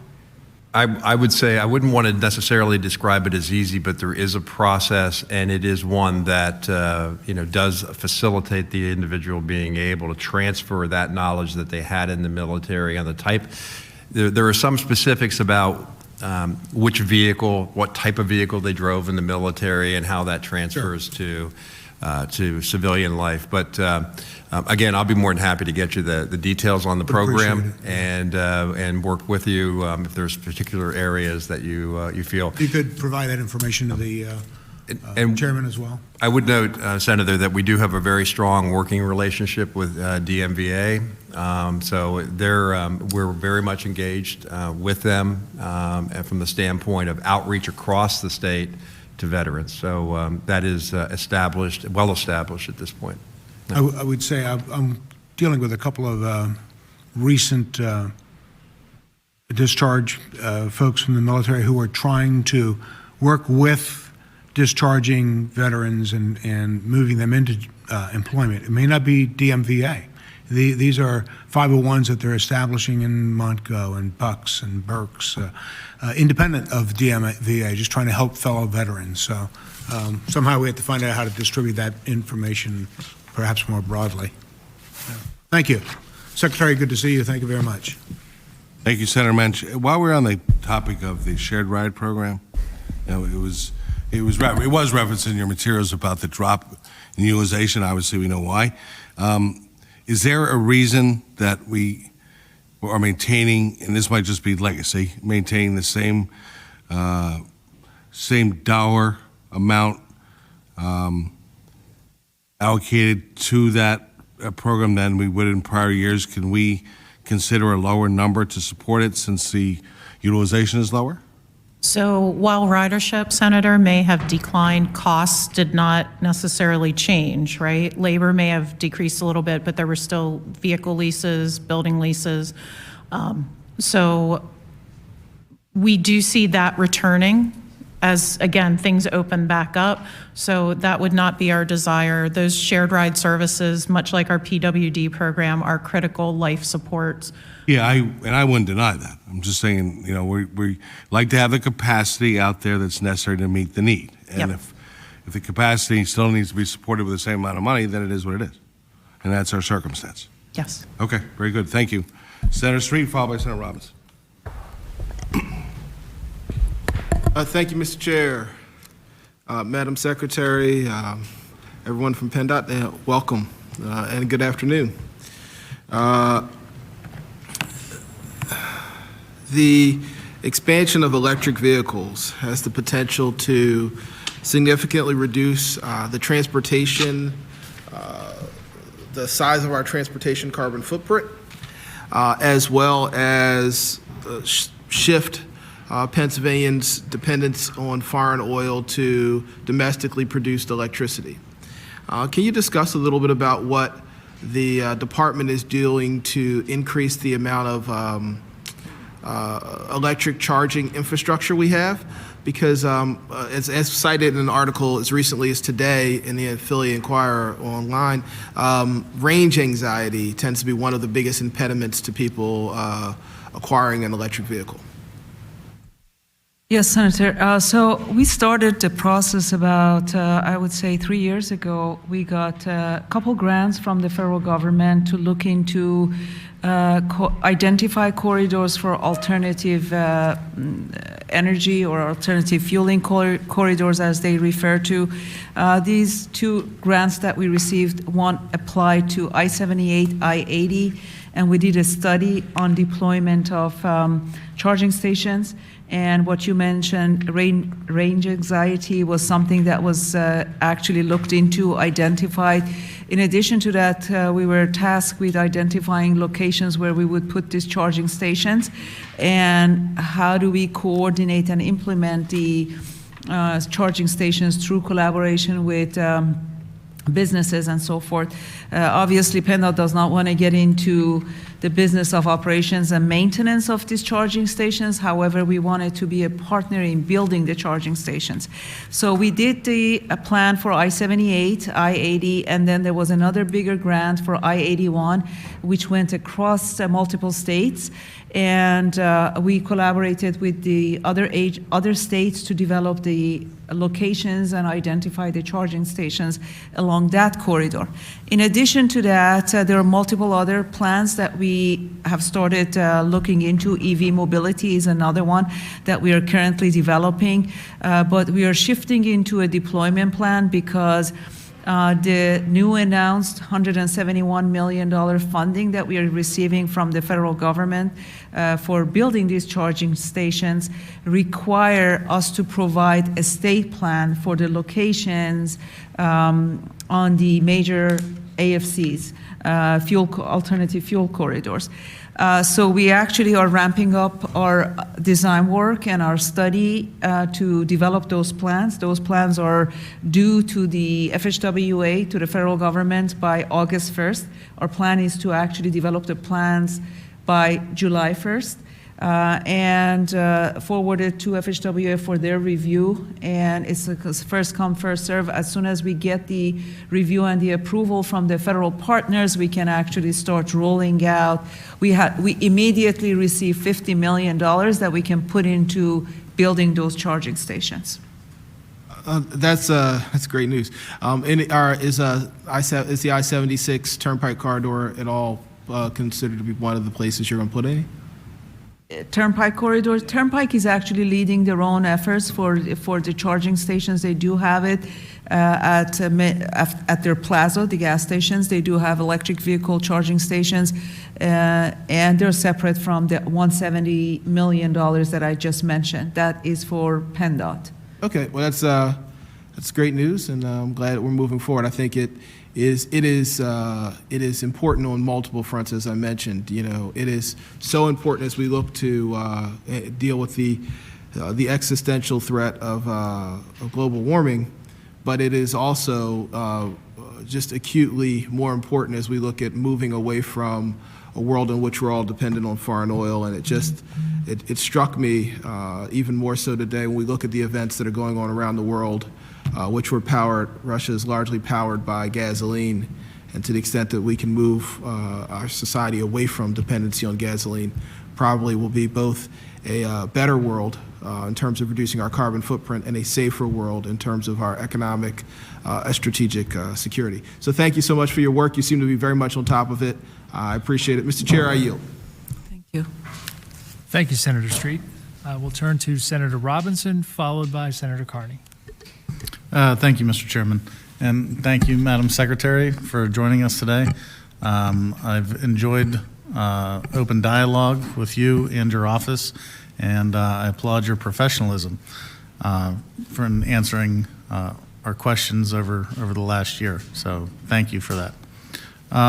But I would like to discuss the spike in the TIP programs and how discretionary funds are allocated throughout the Commonwealth. Could you explain that? Sure. Actually, I'm going to ask Larry to explain that since he does a better job than I do. Go ahead. Pressure's on. Thanks, Senator. Good question. I certainly know southwestern Pennsylvania's, I'd say, peril and as far as what they perceived as maybe not enough of the spike or discretionary funds coming their way. And I'll wrap it up, but I'll start with the spike in the discretionary. There's a part of the federal and a part of the state funds. The part of the state motor license funds that are set aside for discretionary actually were legislated as part of Act 89 that passed in 2013. The federal, when we did that, we started that back in 1997. And largely, if you look, SBC is a big area. It covers 10 counties, pretty diverse. The spike really came about, I'm going to use a local county here, Adams County, so just down the road. They got a fairly major US Route 15 that travels the entirety of their county.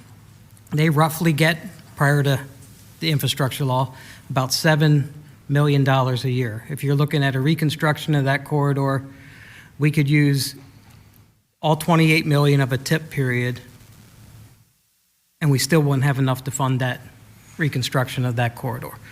So they needed a spike, there's the term, in their overall allocation to help fund that important corridor.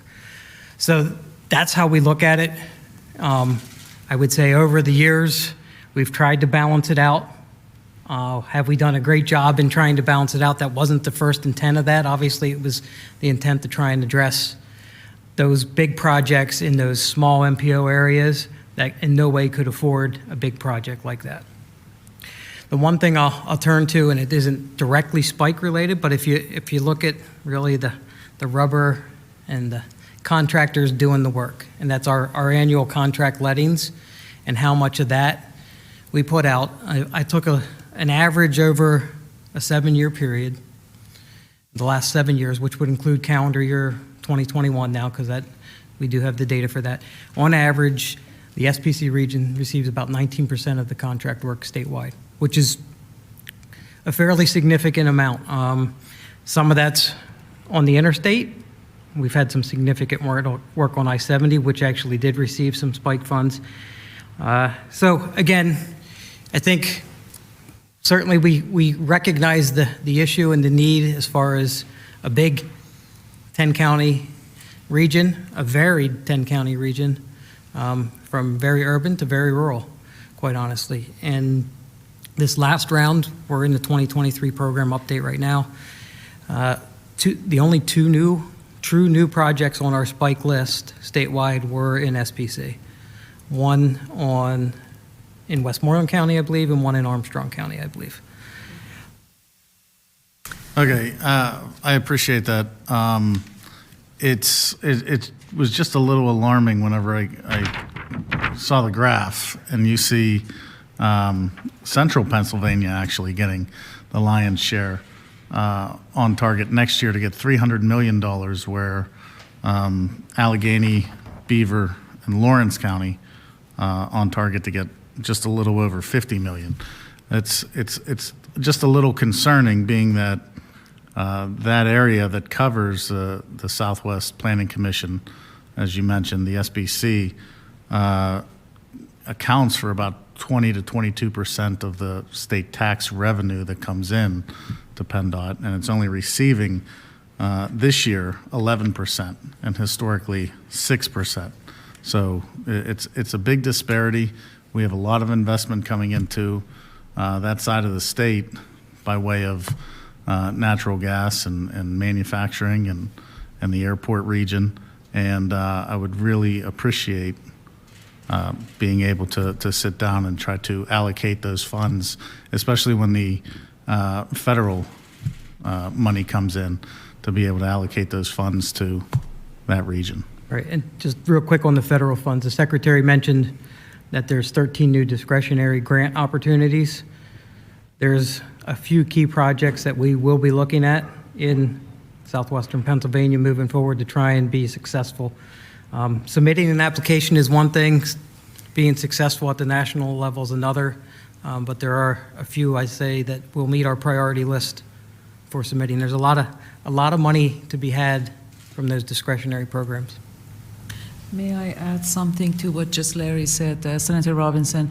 The other thing is sometimes you see there are commitments that are being made and we carry through from one administration to another administration. And those, the list that you're looking at, a lot of the commitments were made in the past, and I respect it. There were good reasons back then to make those decisions. So it's reflecting in what you're looking at right now. The first spike money that I spend out of these new dollars that we're getting out of the federal government is for the project in Pittsburgh. Unfortunately, it's not for a good cause. I mean, it is for a good cause to replace a collapsed bridge, but that was the first money that we used, the spike money. Okay, it's like I said, I understand that these are, prior commitments and there's a process and things typically come up, surprisingly at times. But, we're also talking about raising funds on, by way of toll bridges.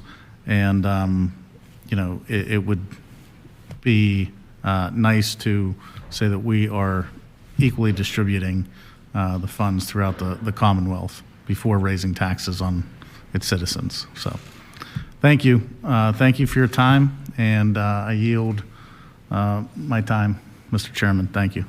Thank you, Senator Robinson. Senator Carney, followed by Senator Phillips Hill. Thank you, Mr. Chairman. Welcome, Madam Secretary. Always great to see you. Glad you have your team here today. I think you're doing a wonderful job so far today as we go through this process. One thing I wanted to just real quickly, and it's really not a question as much as it is just a need for emphasis. The Hawbaker situation that we discussed earlier is really it's a hugely important issue to us, and we really, being able to continue to bid on projects really just it strikes a really bad note with us. And I did hear from our leader, Senator Costa, who asked me to reinforce that to you as we move forward. The other quick question, going back to the federal infrastructure dollar issues, is it true that we run the risk of losing access to some of that funding if we don't have a dedicated capital funding stream for public transit? Is that an issue, or am I misreading something? Looks like a lot of confused faces. Can you repeat that? Do we lose access to some of that the federal infrastructure money if we do not have a dedicated capital funding stream for public transit? Not to the best of my knowledge. Okay, all right. I must have misread that. That's fine. So last year, the governor brought together, PennDOT and industry folks and legislators to form the TROC, and issued a really very interesting report, I believe. Basically the purpose was to explore options for replacing our current system of transportation funding. It's especially important as we see that the gas tax isn't giving us flat revenues, and we know that not all road users are contributing a fair share to the infrastructure cost. Were any of the policy ideas that came out of the TROC included in the budget proposal? I haven't seen any, except that the governor budget proposed capping the state police allocation to 500 million. That was one of the ideas that came out of T-Rock, was to take away, reduce, or allocate some of that PSP money back into Highways and Bridge program. So what were some of the most sort of promising ideas to come out of the commission? Well, as I mentioned earlier, Senator Carney, there were multiple ideas, short-term, mid-term, and long-term. Some of the recommendations on a near term, I can share it with you, is electric vehicle mileage-based users fee pilot program, which we've been talking to Senator Langeholk and other chairs about it.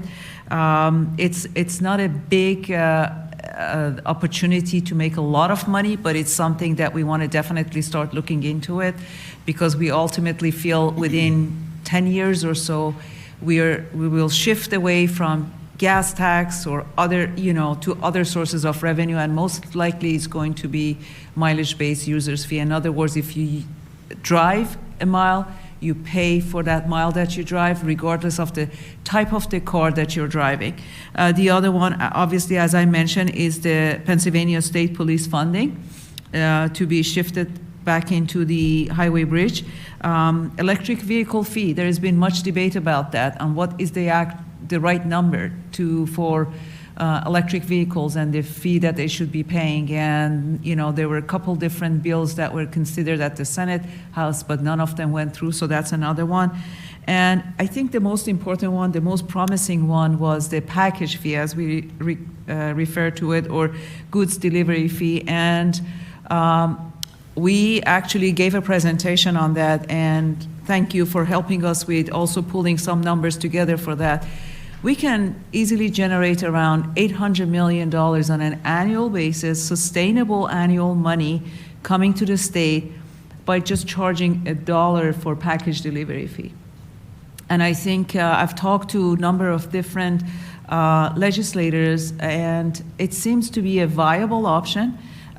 Nobody really said this is a difficult sell. $1 is not a big number. We're kind of testing the idea with our neighbors, with our family members. It's a much easier sell than the toll projects, I should say. And it's going to generate a revenue, and and this is a direction that the country is headed to. We used to have one mailman delivering our mails, and now we have like 5, 10 different trucks, box trucks, UPS, FedEx, Amazon, you name it, coming to our doors and neighbors' doors multiple times a day delivering packages. They're using our roadway system. We're just asking maybe 80 cents to $1, and that can generate a good amount of revenue. Definitely seems like a good synergy between. That's a good synergy. There are some other proposed ideas that came out of T-Rock. Tolling is one of them. Some of the work that we are doing under the alternative funding study, the Pell study that Ken is leading, were some of the ideas that were proposed. So yes, different kinds of fees, different kinds of taxes, they were all being considered, proposed, and we also identified the amount of revenue that's going to generate. Obviously, we want something near term, because the federal dollars are here, and we want to make sure that we put together a sustainable source of revenue that goes beyond the 5 years. Thank you. That's good. And with the chairman's Amazon Prime account, which we already discussed,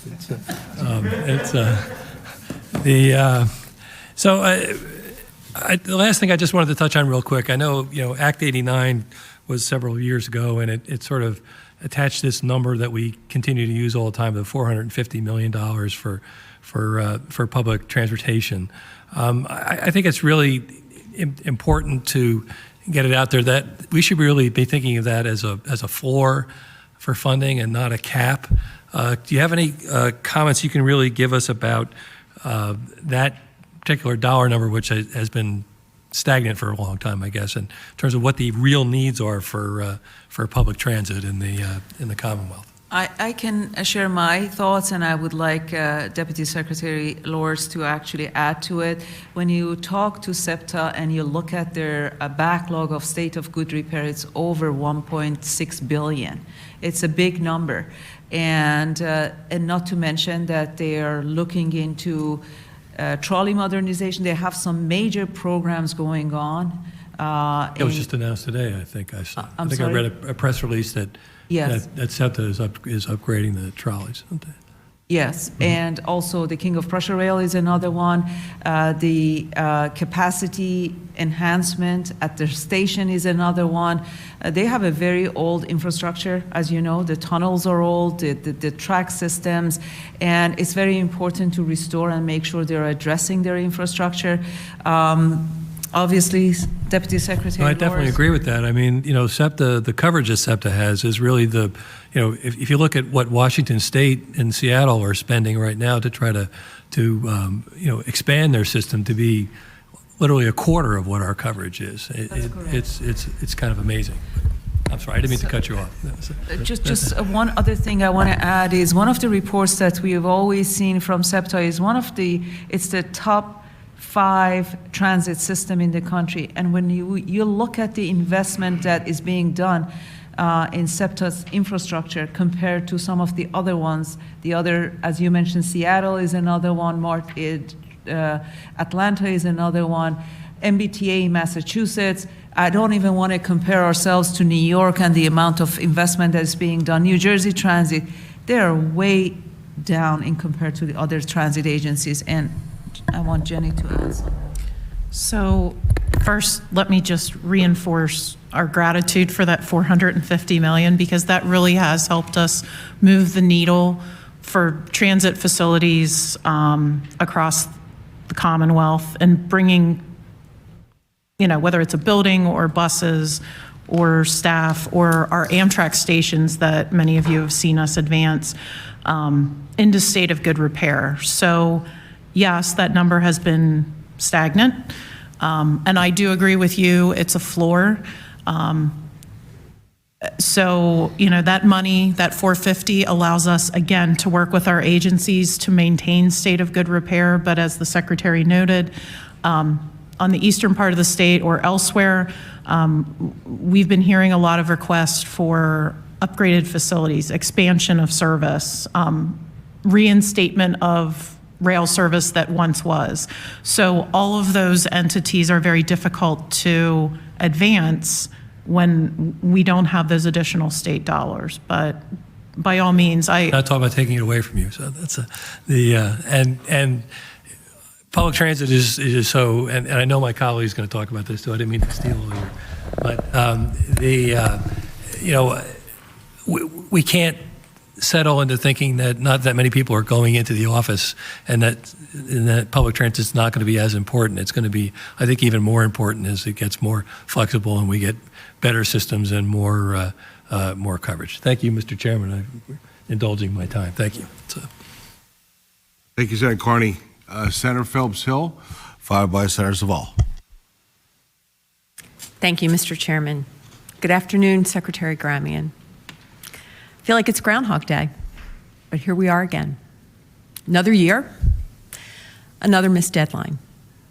Last year, at this hearing, you testified that the notorious Mount Rose interchange would be completed May 11th, 2021. Today is February 24th, 2022, and Madam Secretary, it's still not completed. So under oath again today, what can you tell me about when this horrendous project will finally come to an end? Well,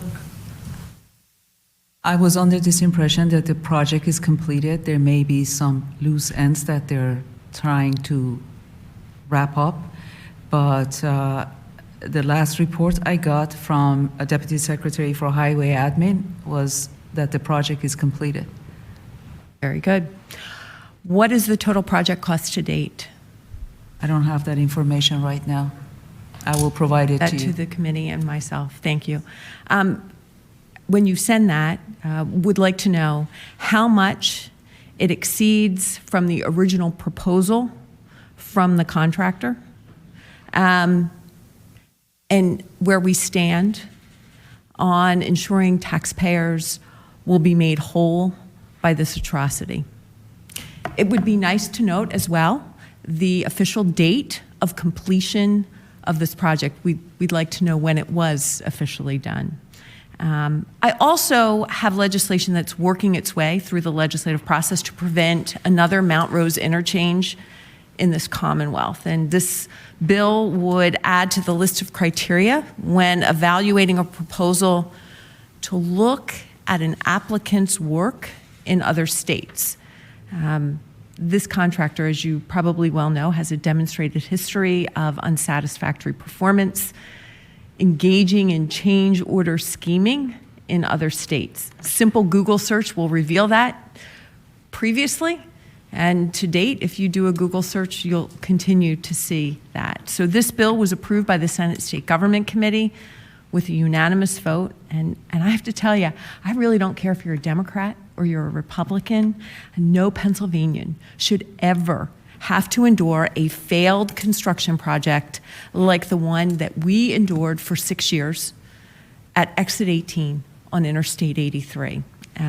I'd like to know the department's stance on my legislation, Senate Bill 812.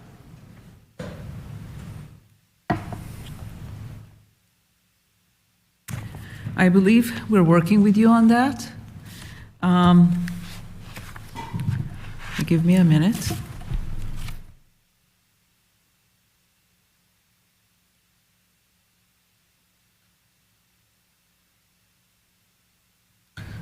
I'm sorry, I can't tell you right now. I believe we're working with you on that, and we support your bill.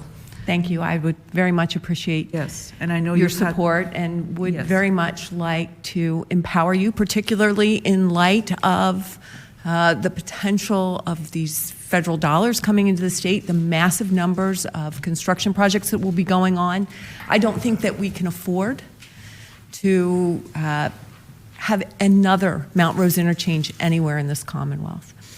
Now, I appreciate the conversation by my colleague, Senator Langerholtz, on the Transportation Revenue Options Commission report, where it was suggested that a new miles-driven fee, new fees on rideshare programs, fees on Amazon deliveries, doubling car registration costs, many more options were put out there.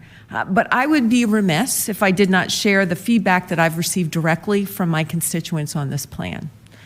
I conducted a legislative survey on this very plan. I had 893 constituents weigh in. Of those responses, 746 opposed the plan. That translates to about 83.5% of the individuals who responded. 6.1% supported the plan. However, I took away a few key themes.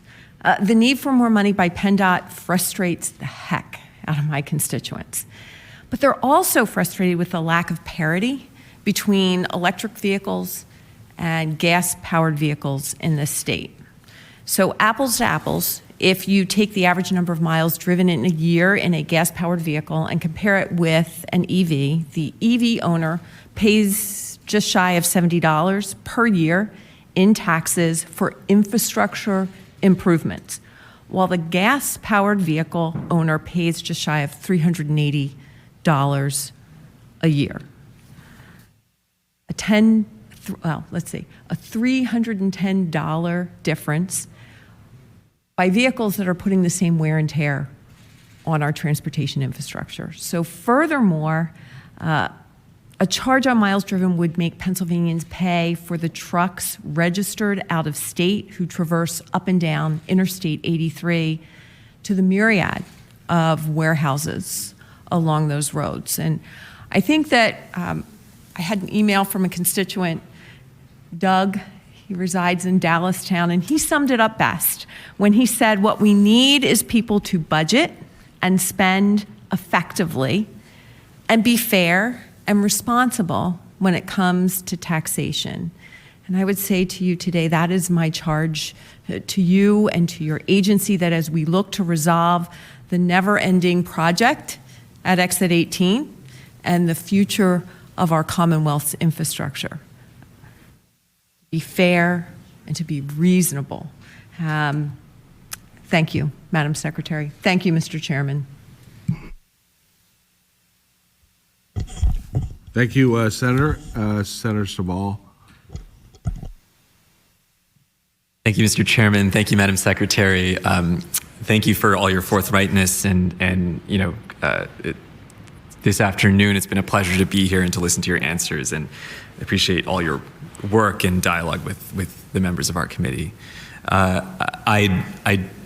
Senator Carney signaled that I did want to ask about public transit. I do have a couple questions that are unrelated to that, but maybe we'll get to it if there is time in a second round, which of course there may not be. But I'll start with a couple questions related to something that's very present in the 1st Senate District, and I actually addressed a little bit last year. So over the past 2 years, due to COVID-19, the Commonwealth's airports have seen a pretty significant dip in travel, resulting in declining revenue for minority businesses and job insecurity for blue-collar workers across the industry. And so I represent the 1st Senate District, which comprises the majority of the Philadelphia airport, and in back-to-back years, the airport set a record high for passengers in 2019, about 33 million, and then set a 35-year low, not surprisingly, in 2020, which was 11.8 million. And so the industry is recovering slowly, but the decline in traffic will likely have a sustained impact in my and many people's estimation in the Commonwealth's airports. And one area I'm specifically interested in is the Aviation Restricted Account, which provides the Commonwealth's airports with crucial funding for capital projects.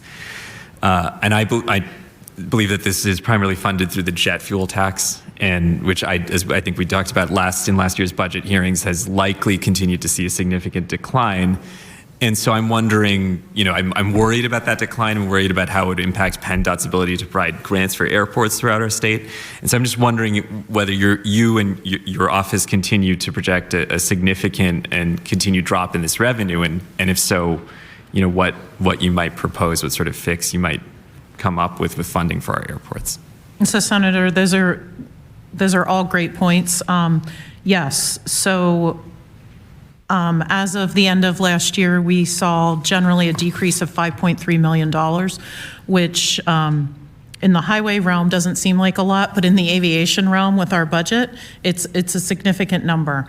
And what that means in actualization is less capital grants we will be able to award going forward in this calendar year. Because you are correct, the primary fund is jet fuels tax. So not only did we see that plummet during COVID, but the reality is that in the prior years leading up to that, we did see a decrease in it then, only because airlines had taken on a different kind of model, meaning they weren't running planes with 20, 30% occupancy. They would cancel that flight and rebook so that you had a fuller flight. So we're seeing less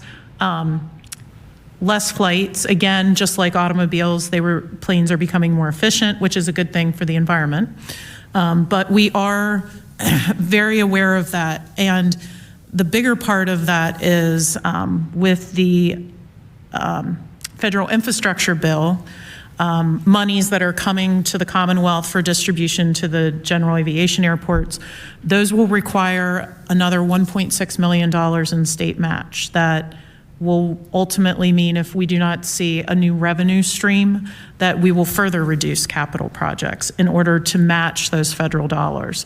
So the TROC report that was mentioned earlier by the Secretary and several senators, that had several ideas in the short term and moderate term to raise some revenue streams. One that was presented by that subgroup was to increase the state fuel tax from, I believe, 1.6, 1.8 to 4 cents a gallon.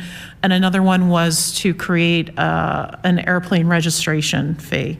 So those were two entities. I believe the fuel tax that was proposed was estimated to bring in an additional $10 million, which would easily cover the state match that we would need, and also cover some of the shortfalls that we've experienced. So that would be basically maintaining the programs that we have without expanding them greater. So again, we do continue to see increased demand for hangar rehabilitation, new hangars.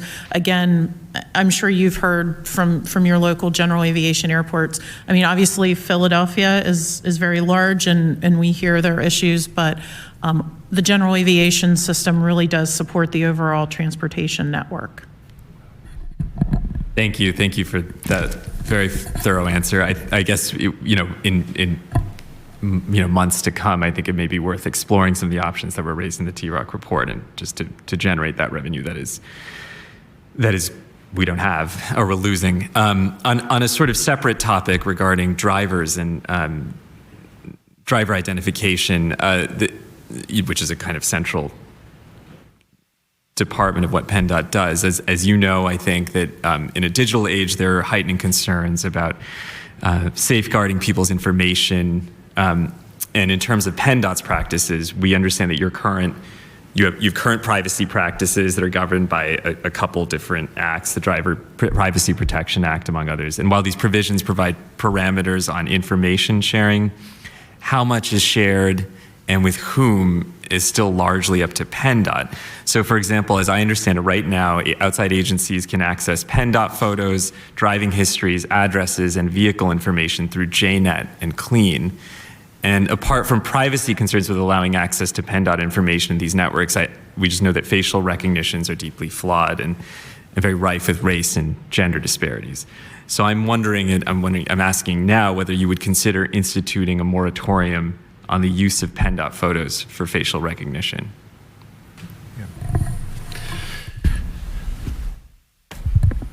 Well, it is we do use facial recognition. And in fact, we actually have notifications at each one of our centers where your picture is taken to make customers aware of the fact that we are taking the photo of the individual. Obviously, with the advent of Real ID and the ability to be able to fly, having a photo on a driver's license and/or an identification card is very important. Unfortunately, there is fraud in this world, and especially when it comes to driver's licenses as well as ID cards. And so the facial recognition tool for us is a very important tool. I want to emphasize, though, that it is just a tool, and that is that we look at that information amongst a lot of other information when we're determining whether or not somebody has attempted to commit fraud. I will also note that individuals or companies do have access to information that PennDOT has, but only if the individual record holder has given permission for that information to be released. So that if we look at the Fair Credit Reporting Act, if we look at certain requirements under CDL, requirements under the federal government, there are requirements there that individuals within the insurance industry and others may access that information as long as they have received permission from the individual record holder. I want to assure you, Senator, that the most important thing that we do beyond the safety aspect of our organization is the protection of personal identifiable information.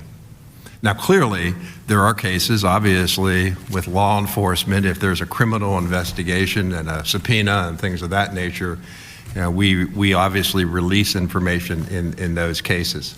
But the fact of the matter is that we are constantly looking for ways to enhance the protection of information, understanding that within federal laws, as well as within even state laws, there are reasons that information needs to be released based upon the authorization of the record holder. So continuing in this line of questioning, and I know we're running out of time here, just on the personal information question, some of the data brokers that have had access to this personal information often are then contractually obligated not to sell it to third parties. But some of those data brokers, as I understand it from audits from PennDOT, have failed to comply with the terms of those contracts and have then sold personal data to third parties. And I understood you to be saying that, that there was, it was sort of incumbent, people were supposed to be made aware of those, of the fact that their personal information is available or not. But I'm wondering does PennDOT, I'm wondering if you would commit to informing people that their personal information is being made available to data brokers and maybe offer those customers an option to opt out. Well, again, Senator, we don't release information to data brokers unless the individual record holder has given us permission through that individual asking for insurance to have that information released. So from that standpoint, all of our data individuals that buy data from us, which of course the fee for data is legislated. It's currently $12 per record. That information goes to those individuals, those companies, of which we have under contract. So there are very specific security requirements within those contracts. There's also affidavits of intended use. In other words, you have to use it falling under either 6114 of the Vehicle Code or under DPPA, which is the Driver Privacy Protection Act at the federal level, and of course, as I mentioned earlier, the Fair Credit Reporting Act. So there are governing responsibilities from that standpoint. We have had audits. We have done audits of the companies, and while we have had some technical deficiencies, we are not aware, to the best of my knowledge, of any breaches of information being shared outside of the confines of what they are allowed to do under the contract and under the laws of not only the federal government but also the state government. Certainly, if you're aware of something, be happy to look into it. I appreciate, thank you for clarifying that. We could, follow up on this line of questioning after this, but I thank you so much. I would, if there was time for a second round, I would be glad to avail myself, but I don't know if there is, but thank you. Thank you, Senator Saval. We have Senator Robinson for a second round. Thank you, Mr. Chairman, and thank you, Madam Secretary, for standing for a second round of questions. But I would be remiss if I did not ask about bridge tolling, our favorite subject. The question that I have, as you replace these bridges throughout the Commonwealth, is there an escrow account that is going to go up to collect the tolls for those bridges in particular?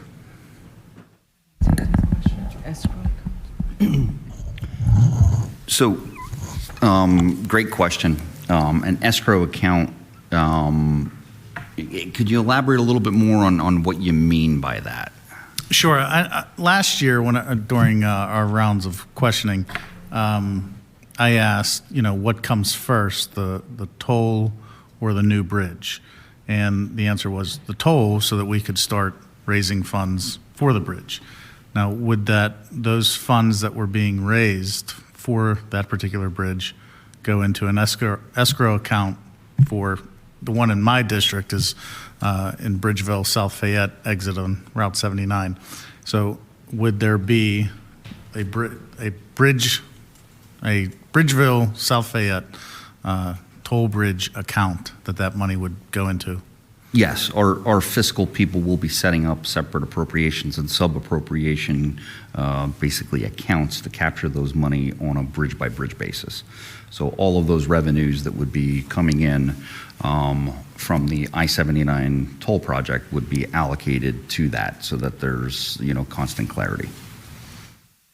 So if I heard you right, then that money will only be used for those bridges that are going to be replaced, not for any other projects in the district or anything in the general fund for PennDOT. So there's a hierarchy of the way that those funds are going to be spent. So first of all, as those toll dollars are coming in, they will be put in that account that's tabbed specifically for I-79 in your instance. The first obligation that we're responsible to use that revenue for would be the annual availability payments to the developer. So, that's the entity that's coming in, they're establishing the financing, they're fronting that money, they're going to be paid back over a 30 to 35-year period. Their costs are design costs, capital construction costs of the bridges, any kind of other diversionary improvement to intersections and roadways that may have impacts as a result of toll diversions. 30 years of maintenance would also be something that the developer is going to be paid for over that 35 years. Financing interest and, of course, profit to those entities that are going forward. That's our first obligation, so the monies will be used for that first. Secondly, then we're responsible for using that money for all toll-related administrative costs. So we will be using the Pennsylvania Turnpike Commission back office operation and toll vendors through an interagency agreement. Now, is that throughout the entire state, or is that just for that? It'll be toll? on a per transactional basis, so we're going to be responsible for paying. We'll know exactly when somebody crosses the I-79 bridges and when they're being tolled, there's going to be a cost to process the toll for that particular bridge. So it will be accounted for by transaction specific to the bridges. So once again, that money is paid specific in that area. We also have to, over the course of the 30-year period, there's calibration of the toll gantries. There's maintenance of those toll gantries. There's periodic capital upgrades. They last around 7 to 10 years, and then technology changes. They wear out, so they need to be replaced. The apparatus that's on those. So those are things that we're going to have to be paid for as well. Once you move from that second bucket, you then move into a third bucket, and that's a strategic reserve account. So, statewide, there will be a strategic reserve account established to make up for lost revenues in the event of an untimely event. Right? If there's a sinkhole in a road opens up and it stops cars from traveling through that toll gantry, then that's going to be lost revenue. So that, I'll call it a rainy day fund, but it's a strategic reserve account that'll be there to make up those lost revenues. Do we have any idea how much that would be? I believe we're looking at a 2-year reserve. So we're trying to build that account up to account for a 2-year reserve. And the initial costs that we were looking at were around $475 million to be in that account. Once that account is fully funded at $475 million, then of course those toll revenues at each bridge would no longer go toward that. That would sit there in the event of an untimely event or not accounted for event.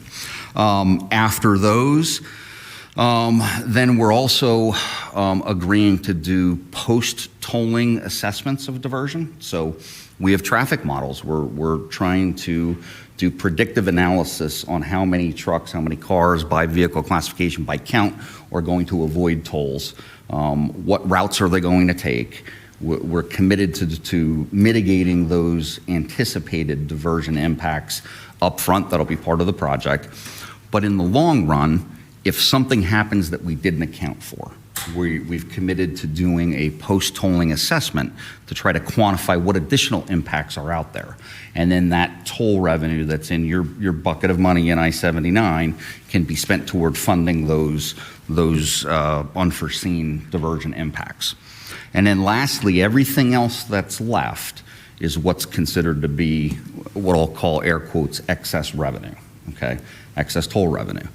The Secretary has committed to keeping those excess toll revenues in that PennDOT district and planning region in which those tolls are generated.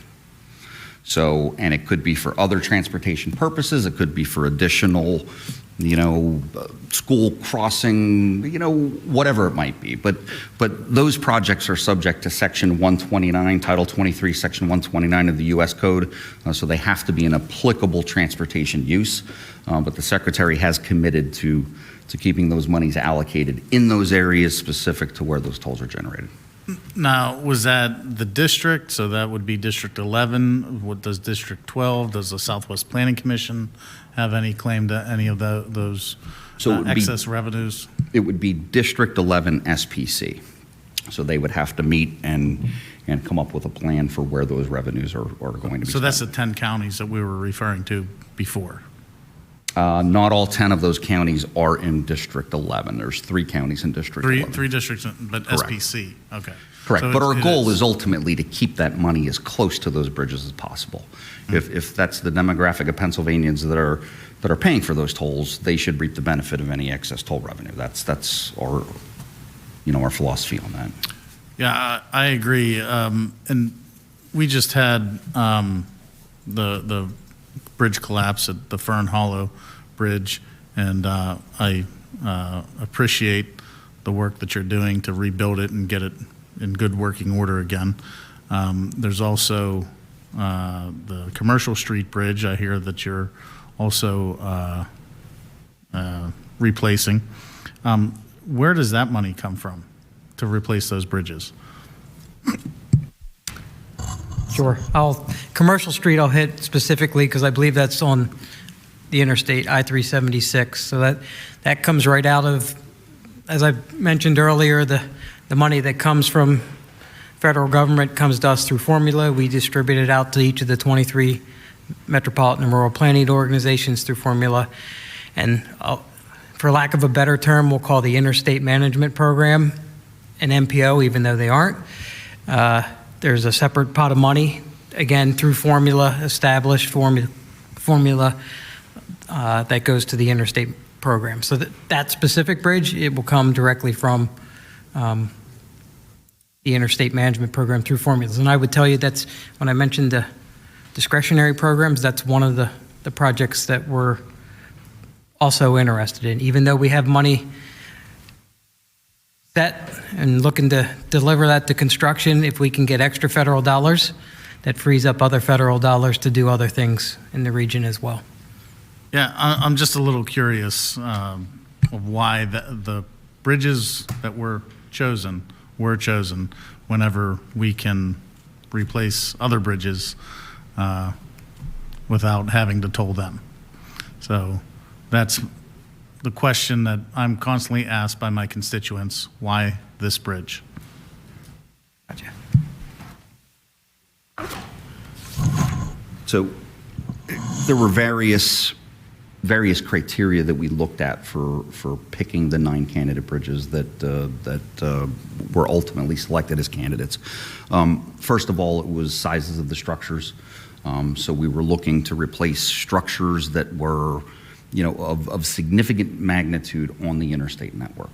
Okay, so with significant magnitude comes a significant cost, of course, because it's reflective of the respective size of the bridge. So each one of the bridges that were identified are a minimum of 400 feet in length. Some of them are close to a mile in length. Okay, so they had to be what was considered a major bridge. We looked at various criteria such as structural evaluation. So what kind of condition are the bridges in? Are they in need of future work? All of these bridges on the interstate that we're talking about for this program were designed in the 1950s, constructed in the 1960s, and they're 60 plus years of age. So they're ending, coming to the end of their useful life cycle. It's like everything else. Your roof on your house only lasts so long, and the same thing with these bridges. As they age, they continue to deteriorate, and then we're spending a lot of maintenance money trying to keep these things band-aided and extend the useful life cycle of them, like the Secretary mentioned earlier. So structural evaluation was one of them.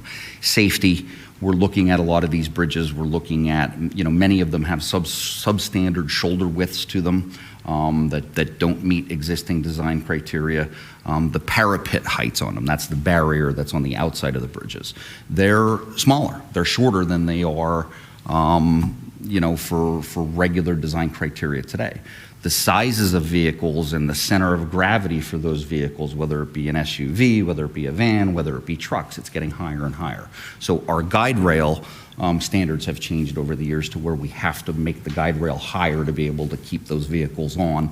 The same thing with those bridge parapets. So we looked at issues like that. Many of these bridges have the shorter parapets that were designed in the 50s, built in the 60s. They will be replaced with wider shoulders, higher parapets. Revenue potential versus cost. They had to have significant average daily traffic counts to be able to sustain the revenue enough to pay for the program, for all of the design costs, the construction costs, the 30 years worth of maintenance, to pay for the financing costs that would be coming in. All of those things that I mentioned in your previous question, it all takes money. So you have to do an economic analysis to make sure that the project can produce enough revenue to take care of the scope of the project. For the I-79 project in particular, there are going to be 14 bridges replaced under the scope of that project. there will be 5.5 miles of roadway reconstruction and widening. So it's an existing 4-lane cross-section template right now. It'll be increased to adding a 5th lane in one direction, a 6th lane in the other direction. You know, quite frankly, without tolling and that infusion of revenue, we would never be able to afford to do those 14 other structures and that additional capacity expansion on that project. So that project is going to be significant for that region. It was a very high priority for SPC of being a project that's a priority, but it wasn't funded. So, you know, without the funding being in place, there's no way we can do any of this scope that we're talking about. And if we had to fund this thing without tolls, you're probably just going to get the 2 bridges, the mainline bridges replaced. You wouldn't get the 5.5 miles of reconstruction and widening. You wouldn't get the other 14 structures that are within those project limits. We just don't have the money to do it. So with the toll revenues, that produces enough revenue to actually, you know, make this project worthwhile and substantial for that region. And it's going to be a really good project. Delivery. Let's try to wrap up, please. Yeah, I'm sorry. Delivery, how fast can we deliver it so that this was a project that was within the time frame that we can deliver it in the near term in conjunction with our schedule. And then location. They were, you know, distributed across the Commonwealth. They couldn't be loaded in one, you know, too many bridges in one particular area. This is an urban bridge in an urban area on the western side of the state. So that had something to do with the selection as well. Yeah, I understand that. It's just, you know, whenever we were battling and trying to figure out how this program got implemented on Route 79, almost within a few weeks, the Commercial Street Bridge project was announced.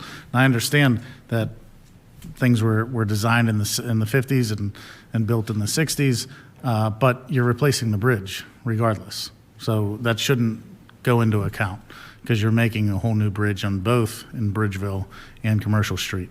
And, you know, this is now news to me that there's 14 other bridges that this bridge is going to pay for up Route 79, is that correct? And yes. So all and within... some of them could be ramp bridges and structures, but tied to that project, yeah. Okay. Well, this is, you know, like I said, I mean, this is my second hearing, and something like that is news to me. So I would really appreciate a lot more communication with your office on this project. Yes, and Senator, I'm willing to come out and sit down with you and talk if you'd want some additional information. And I'm sure our district executive from District 11, Cheryl Moon Sirianni, would be willing as well as sit down with you. And she's much better versed in all of the engineering schematics and the scope of the project. But between the two of us, we'd be willing to sit down, I'm sure. I would appreciate that, and I'm going to take you up on that offer. Great. Thank you. Thank you, Senator Robinson. Further Senator questions? Sabal. Thank you, Mr. Chairman. Thank you for indulging me for a second round. I appreciate it. I will try to keep it brief. I have a question that's related, of course, to the Infrastructure and Jobs Act, and we have discussed, you know, to a significant degree, the kind of transit implications of it, just the overall funding implications. I do want to kind of discuss it in the framework of its climate implications or vis-a-vis the climate crisis. And I actually, you know, I think a number of analysts have suggested that it actually could go in 2 directions depending on how people tend to implement it. So the Georgetown Climate Center recently released a report highlighting a way in which the federal infrastructure bill could in fact increase transportation emissions, leading to climate change if the money is spent on expanding highways instead of on more sort of sustainable uses like public transit. Now, of course, we know that it is being spent on highway, you know, projects as well as public transit. But expanding highways can have the phenomenon of what is known as induced demand, which is actually the paradoxical effect of increasing traffic, or you know, and so it has been a huge way that people have tended to spend federal dollars, and it has had, I think, a paradoxical effect of increasing traffic and increasing the reliance on vehicles, and thus, you know, increasing climate change. So there are federal guidelines that suggest that state highway authorities should be encouraged to advance projects that meet 3 goals: reduce greenhouse gas emissions, increase safety by accommodating non-motorized modes of transportation, and prioritize repair over sort of new construction. And I'm just wondering how you envision your department addressing these priorities? Yes, Senator Sawal, you're absolutely right. Those are the criteria, what you mentioned, resiliency, jobs, equity, safety. These are the criteria that's being emphasized through the infrastructure bill. Obviously, we're not looking much into expanding capacity anywhere. I mean, I don't know of a particular project. A lot of the projects that come across as expansion of capacity, you may look at 95, for example. You think that the bridges that are being built back, they're becoming wider, or the roadway surface.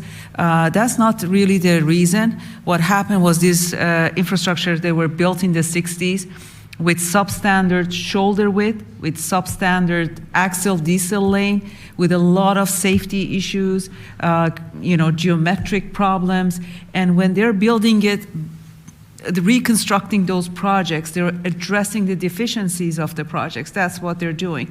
Really not expanding capacity. I'm not familiar, especially in your district, I don't know of any project that we're expanding capacity. The other thing that we're doing, Senator, is we're looking into integrating technology in the roadway systems that we're building and reconstructing.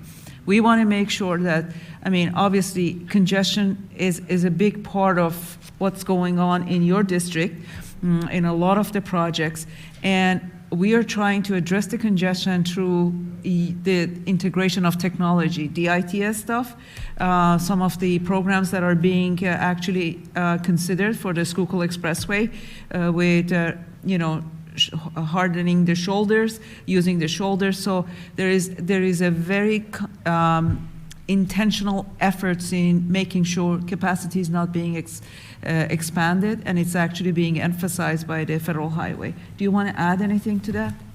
Sure, thanks. I'll try and be brief, but the new money, just like the existing money, most of it is coming in very familiar categories to us, National Highway Performance Program funds. That's the biggest pot of federal dollars that comes to Pennsylvania. There's certain performance metrics that come along with those funds that we must adhere to, and they're tied to our transportation asset management plan. That asset management plan lays out basically a path that doesn't lead to capacity. It's truly what it says, asset management, maintaining the system in a good state of repair. The other categories, surface transportation program, same thing, highway and bridge, but you also have the congestion mitigation and air quality funds that remains as part of the federal. We do see a bump up as well in that category, and that's sort of self-explanatory what it can be used for. It's you have to meet and reduce emissions as part of your project, so that's there. And then there are two new programs as well that are really tied to it, and we don't know the details on those yet because the continuing resolution at the federal level is holding up some of the issuance of guidance on them. That's the carbon reduction program and the one that's called the Protect program. Both are formula programs. I think on average 50 to 57 million, I'm not sure which one it is, each year for each one of those programs. So certainly with the names of those programs, the Protect is geared towards resiliency, the carbon reduction, self-explanatory, but we need to wait to see what the guidelines are. So I think, as the Secretary said, certainly there's not a whole lot of expansion where we are widening, especially on the interstate. It's more for safety concerns, where there's a merge or a weave issue or where we have substandard shoulders, and if somebody breaks down, they don't have the ability to pull off, and then you're putting somebody in harm's way with the rest of the motoring vehicles. Just one last thing, just on following up on my colleagues' questions. I think it came up with Senator Flynn and Senator Street, at least, just about the electric vehicle plans. They've already been discussed in some detail. Just about a question about the stakeholder engagement. I know that that's a commitment, and I'm just wondering, whether you're planning to reach out to, say, environmental justice organizations, other community-based organizations in your stakeholder input when it comes to that plan, and how you would, just generally how you plan to ensure an equitable process and outcome for that. So we're working on all those, as you mentioned, Senator. There is going to be two different working groups, one internal and one external. Internal is with all the sister agencies, DEP, PUC, and could be other agency that we may get involved to develop the plan that we have to prepare the state plan as they refer to, and there is going to be an external work group that we are working actually with the government, with the governor's office to identify those stakeholders that you mentioned to be part of the external work group. As I mentioned, we require 20% match fund for the 170 million that we're going to invest into building the infrastructure for this charging stations, and we're thinking of engaging external stakeholders. It could be private industry, it could be others, and we definitely need to follow up with some extensive dialogue with our partners. Thank you. Thank you, Madam Secretary. Thank you to your team. Thank you, Mr. Chairman. I yield.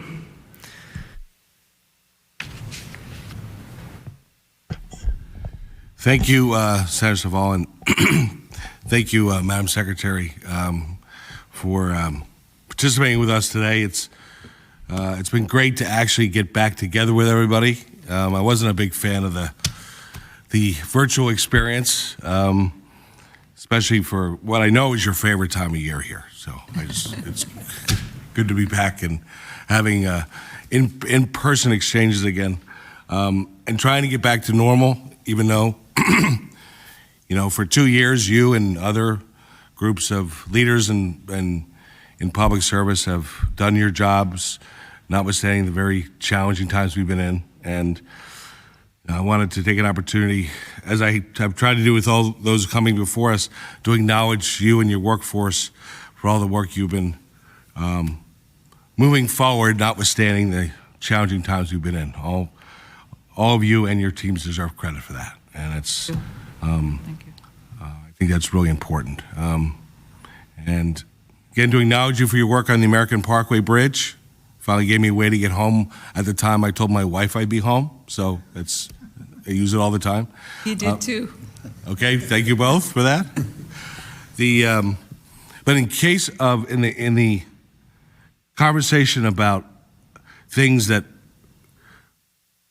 we're still trying to figure out what will change going forward permanently as a result of this experience, one thing was talked about a little bit last year, but it seems to be becoming more prevalent this year.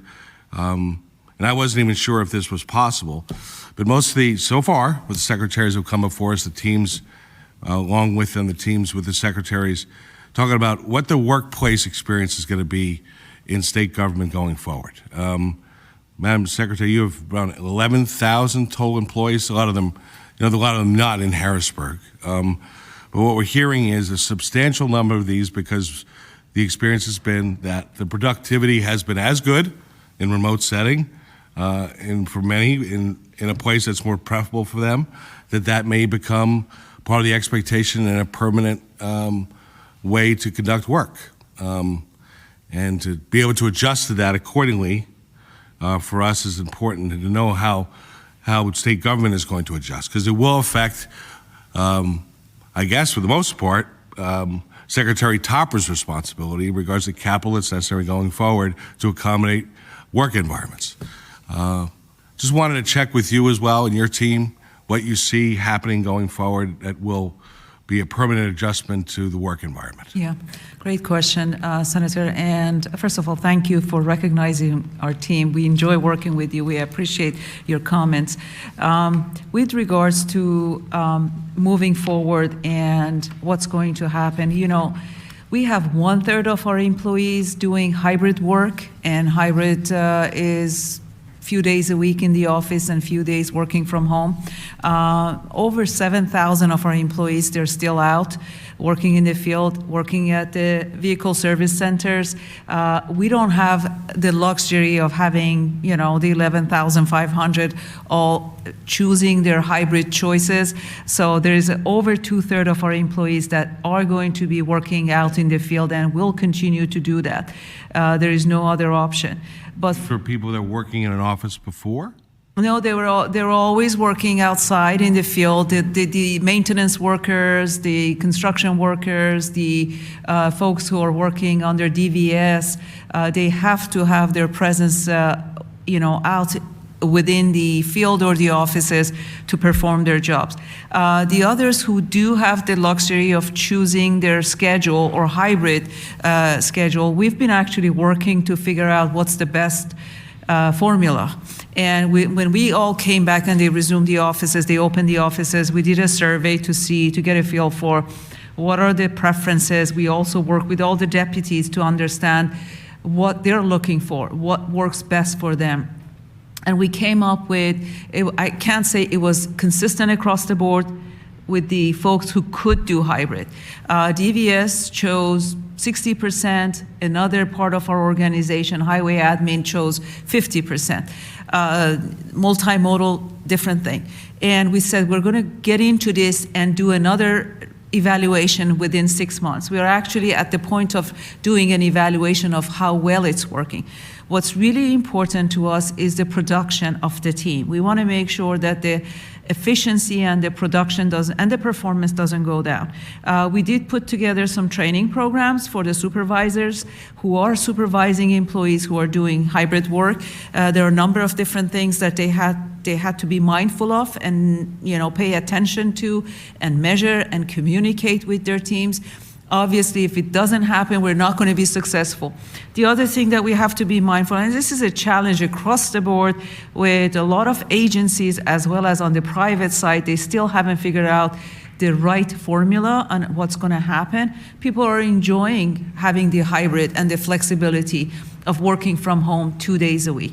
There is also the concern of those young parents, having to deal with the daycare situation, closing down, sending kids home because one kid was infected, whatever.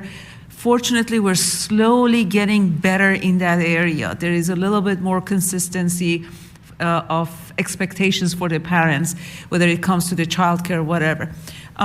With regards to the cost, we're still trying to sort of solidify the plan so we can start negotiating with Secretary Toppers on, okay, we're only using certain percentage of our office for certain numbers of our employees.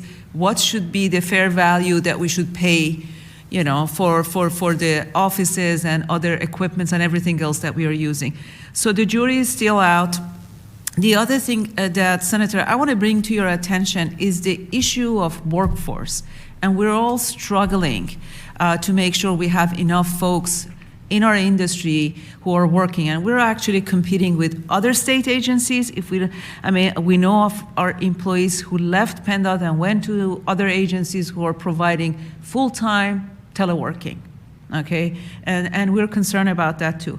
We're also concerned about folks leaving and going to other agencies not related to the state, but like SEPTA or DRPA or Amtrak or some of those other agencies that we are competing with in the Southeast. Private industry is also providing a lot of opportunities because we're all competing with one another over the workforce. And so these are all the issues that we are looking into. As I said, it continues to be evaluated. What's really important to PennDOT is the performance of the team and making sure we get the jobs delivered. Performance absolutely is going to be number one. Once that's a given, and that was something you're hearing consistently across separate agencies, employees that have options, and one of the things that they would prefer is to have that flexibility, it's going to have to be part of the permanent offerings that the public sector and the private sector give. And all I would like to see is that if we have to adjust on a permanent basis our accommodation for non-home workspaces, that we take advantage of that from a capital expenditure and financial perspective. We use hearing room 1 here because we usually need that, right? Because in the past, there's been many times where this room has been full. But there's hearing room in 2 and 3 as well, and they're a lot smaller. If they fit our needs, that we can go there, and it'll be less expensive. And I think that's something as a result of COVID we have to look at and take advantage of. We were having an exchange with corrections this morning regarding their capacities and how we can adjust their capacities in office and also in facilities to accommodate the current experience and service protocols. It all will help us. And I'm more, I guess, engaged in this than I have been in the past because we are trying to manage a structural deficit. And that structural deficit takes away opportunities from state government to provide additional support for our citizens in areas that we could possibly do if we're running on a consistent basis a balanced platform. These are things we need to look into. We had spoken about this, Madam Secretary, before, and you know I have a lot of interest here. It's kind of off balance sheet regarding federal stimulus, but the direct payment that's being made out of federal stimulus to Amtrak is I think it's on $70 billion. I would expect, given the fact that Amtrak, other than the Northeast Corridor, utilizes trackage rights that the Class 1 railroads have, that money spent in here will be in those right-of-ways, and that some of the money would have to go directly to Amtrak for their needs, but also some would have to be paid over to the Class 1 system, the Class 1 freight system, in order to accommodate the additional capacity on their right-of-ways. I'm trying to figure out and understand how this is going to work for Pennsylvania. Do you have any thoughts on that at this point, what you see happening? So, Senator, I spent the last 2 days in D.C. with FRA and Amtrak. Perfect timing. And state, yeah, it was great timing. So that $66 billion that was allocated to Amtrak, it is divided into numerous pots as we were going over. Some is state of good repair, some is expansion of new services. So I think depending upon the project, you know, the Pennsylvanian, which runs on Norfolk Southern tracks from Harrisburg to Pittsburgh, yes, they pay access rights, and we're currently negotiating with them for additional service, and that involves capital improvements plus additional access fees that Amtrak will have to pay Norfolk Southern. But in that situation, the Commonwealth under PREA is responsible for that. So depending upon like a specific project, and I know you personally kind of track some different initiatives, I can kind of point you in the right direction as to whether that new funding stream will also provide funding to the Class 1s. I think it'll depend on the project. The majority of the Northeast Corridor, the spine, is owned by Amtrak, although as you go north, you know, there's some other ownership with states or other transit agencies. So again, some of that is already covered under PREA, under Section 212 or 209, but we're all very excited to see where that comes out. And I will be honest, the major difference between rail and highway dollars coming out of the infrastructure bill is the allocation. So even though all of those dollars are earmarked for Amtrak rail projects, many of them are still considered to be eligible dollars under discretionary grants. So within the Commonwealth, we're looking for lots of opportunities, again, to partner with Amtrak to submit applications to FRA for that allocation, whatever the project is. We're also looking to team up with Norfolk Southern and Amtrak on certain initiatives. So we'll see those dynamics elsewhere, but one message we heard loud and clear from FRA is that they want to see not only freight improvements, but you know, the dollar will go much further and you'll be scoring much better in your applications if it not only improves freight, but also passenger service. So yes, they're earmarked for Amtrak, but ultimately Amtrak doesn't get the total say in all of those $66 billion. The money doesn't totally flow just through them. Correct. In your experience, do you believe Amtrak is being realistic about their expectations regarding what's possible and what's appropriate regarding the investment in new rail systems?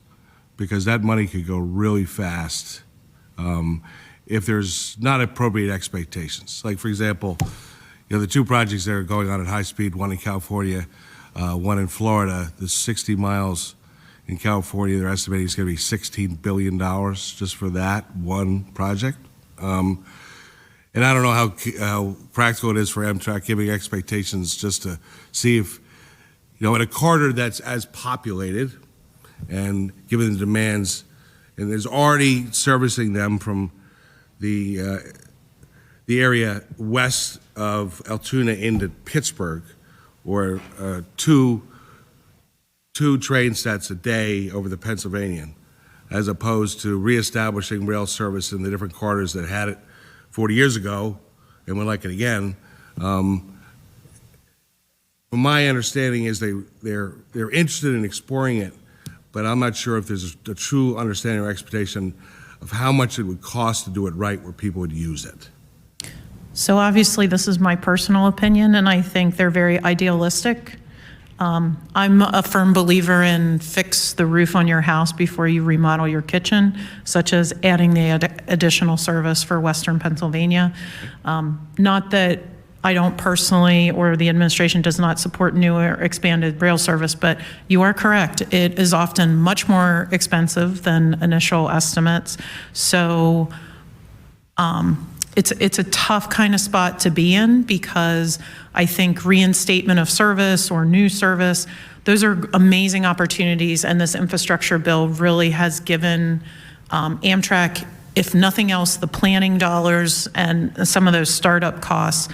But then the real challenge will be, Senator, is it sustainable, right?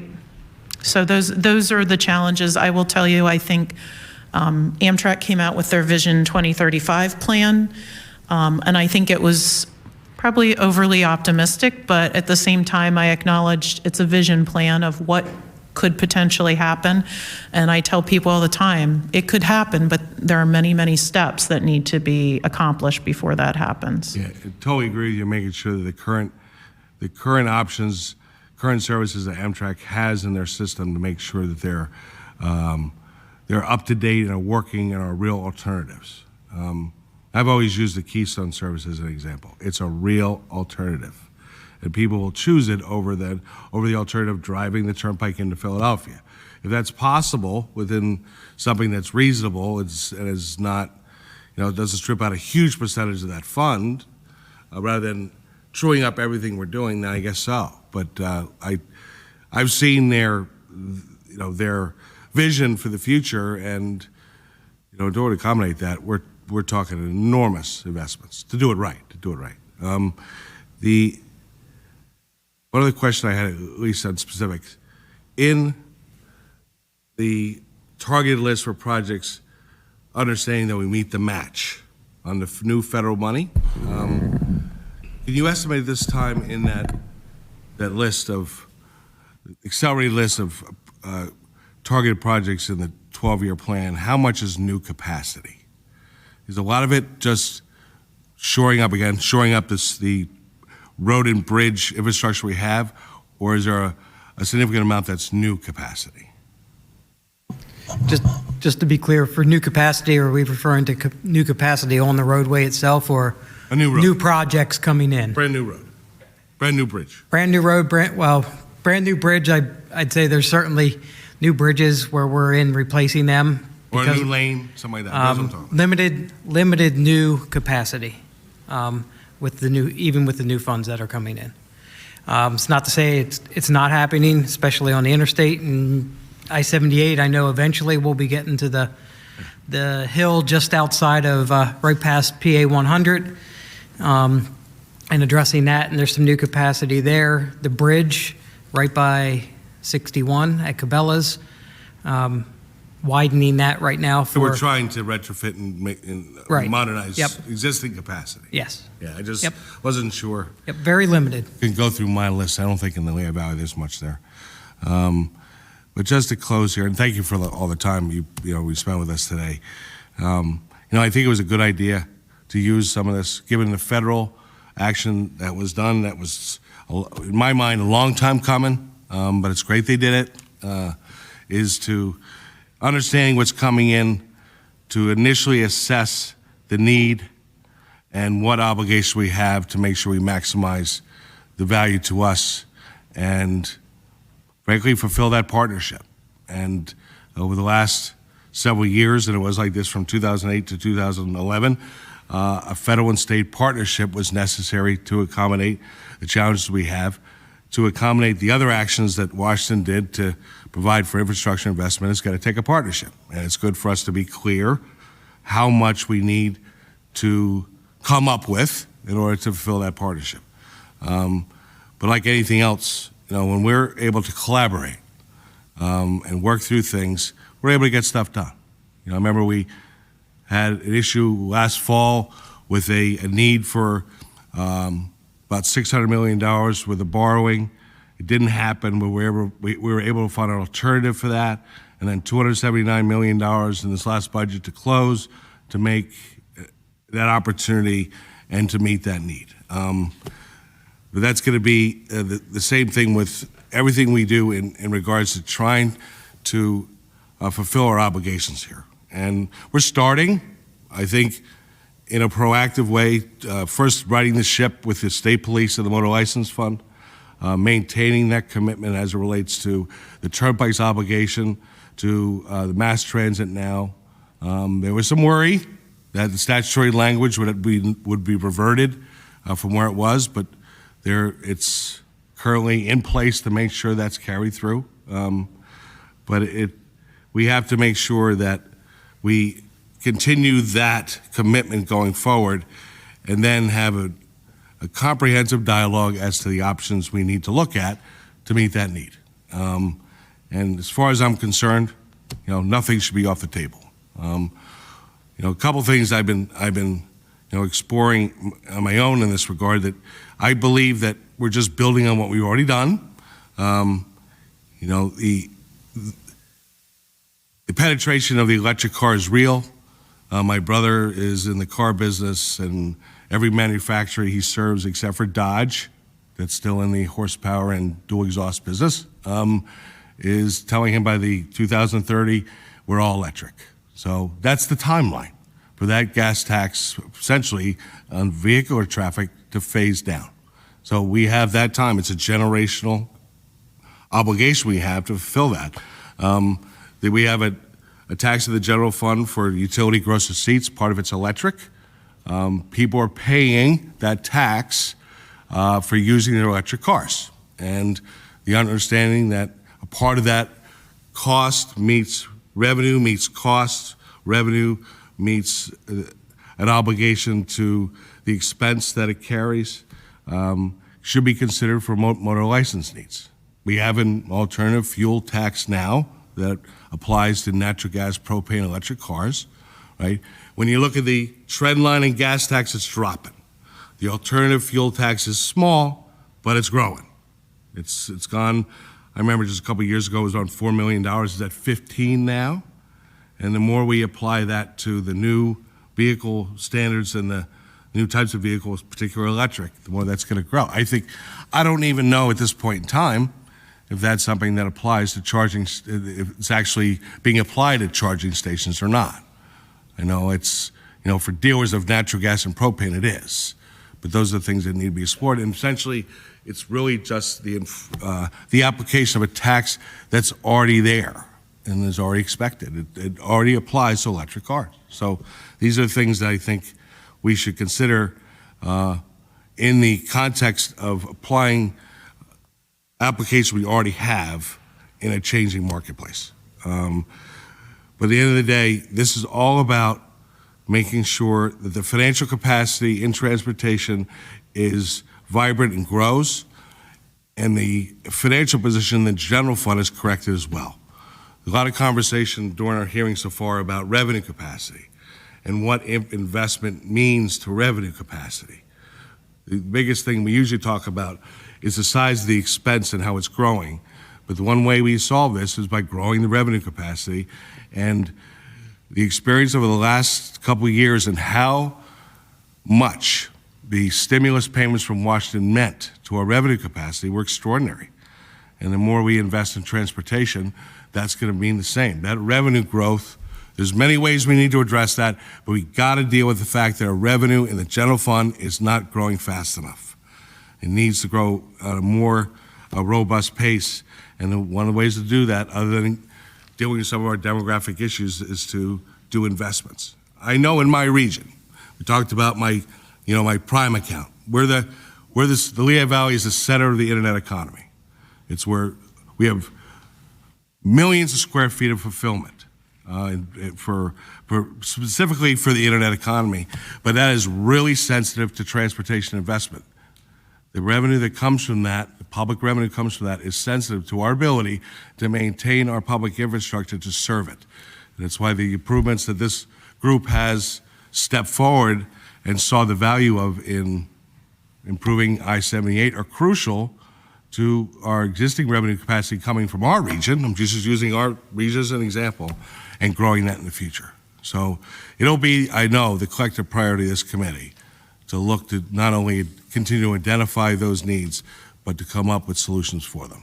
But as long as we, like we did in the past, like this committee has done over the last year in running our 7th appropriations bill in 2 years on a bipartisan basis, we'll be able to find a solution. So, but again, I want to thank you for being part of that partnership and that team, and for your time today. Thank you very much. So much.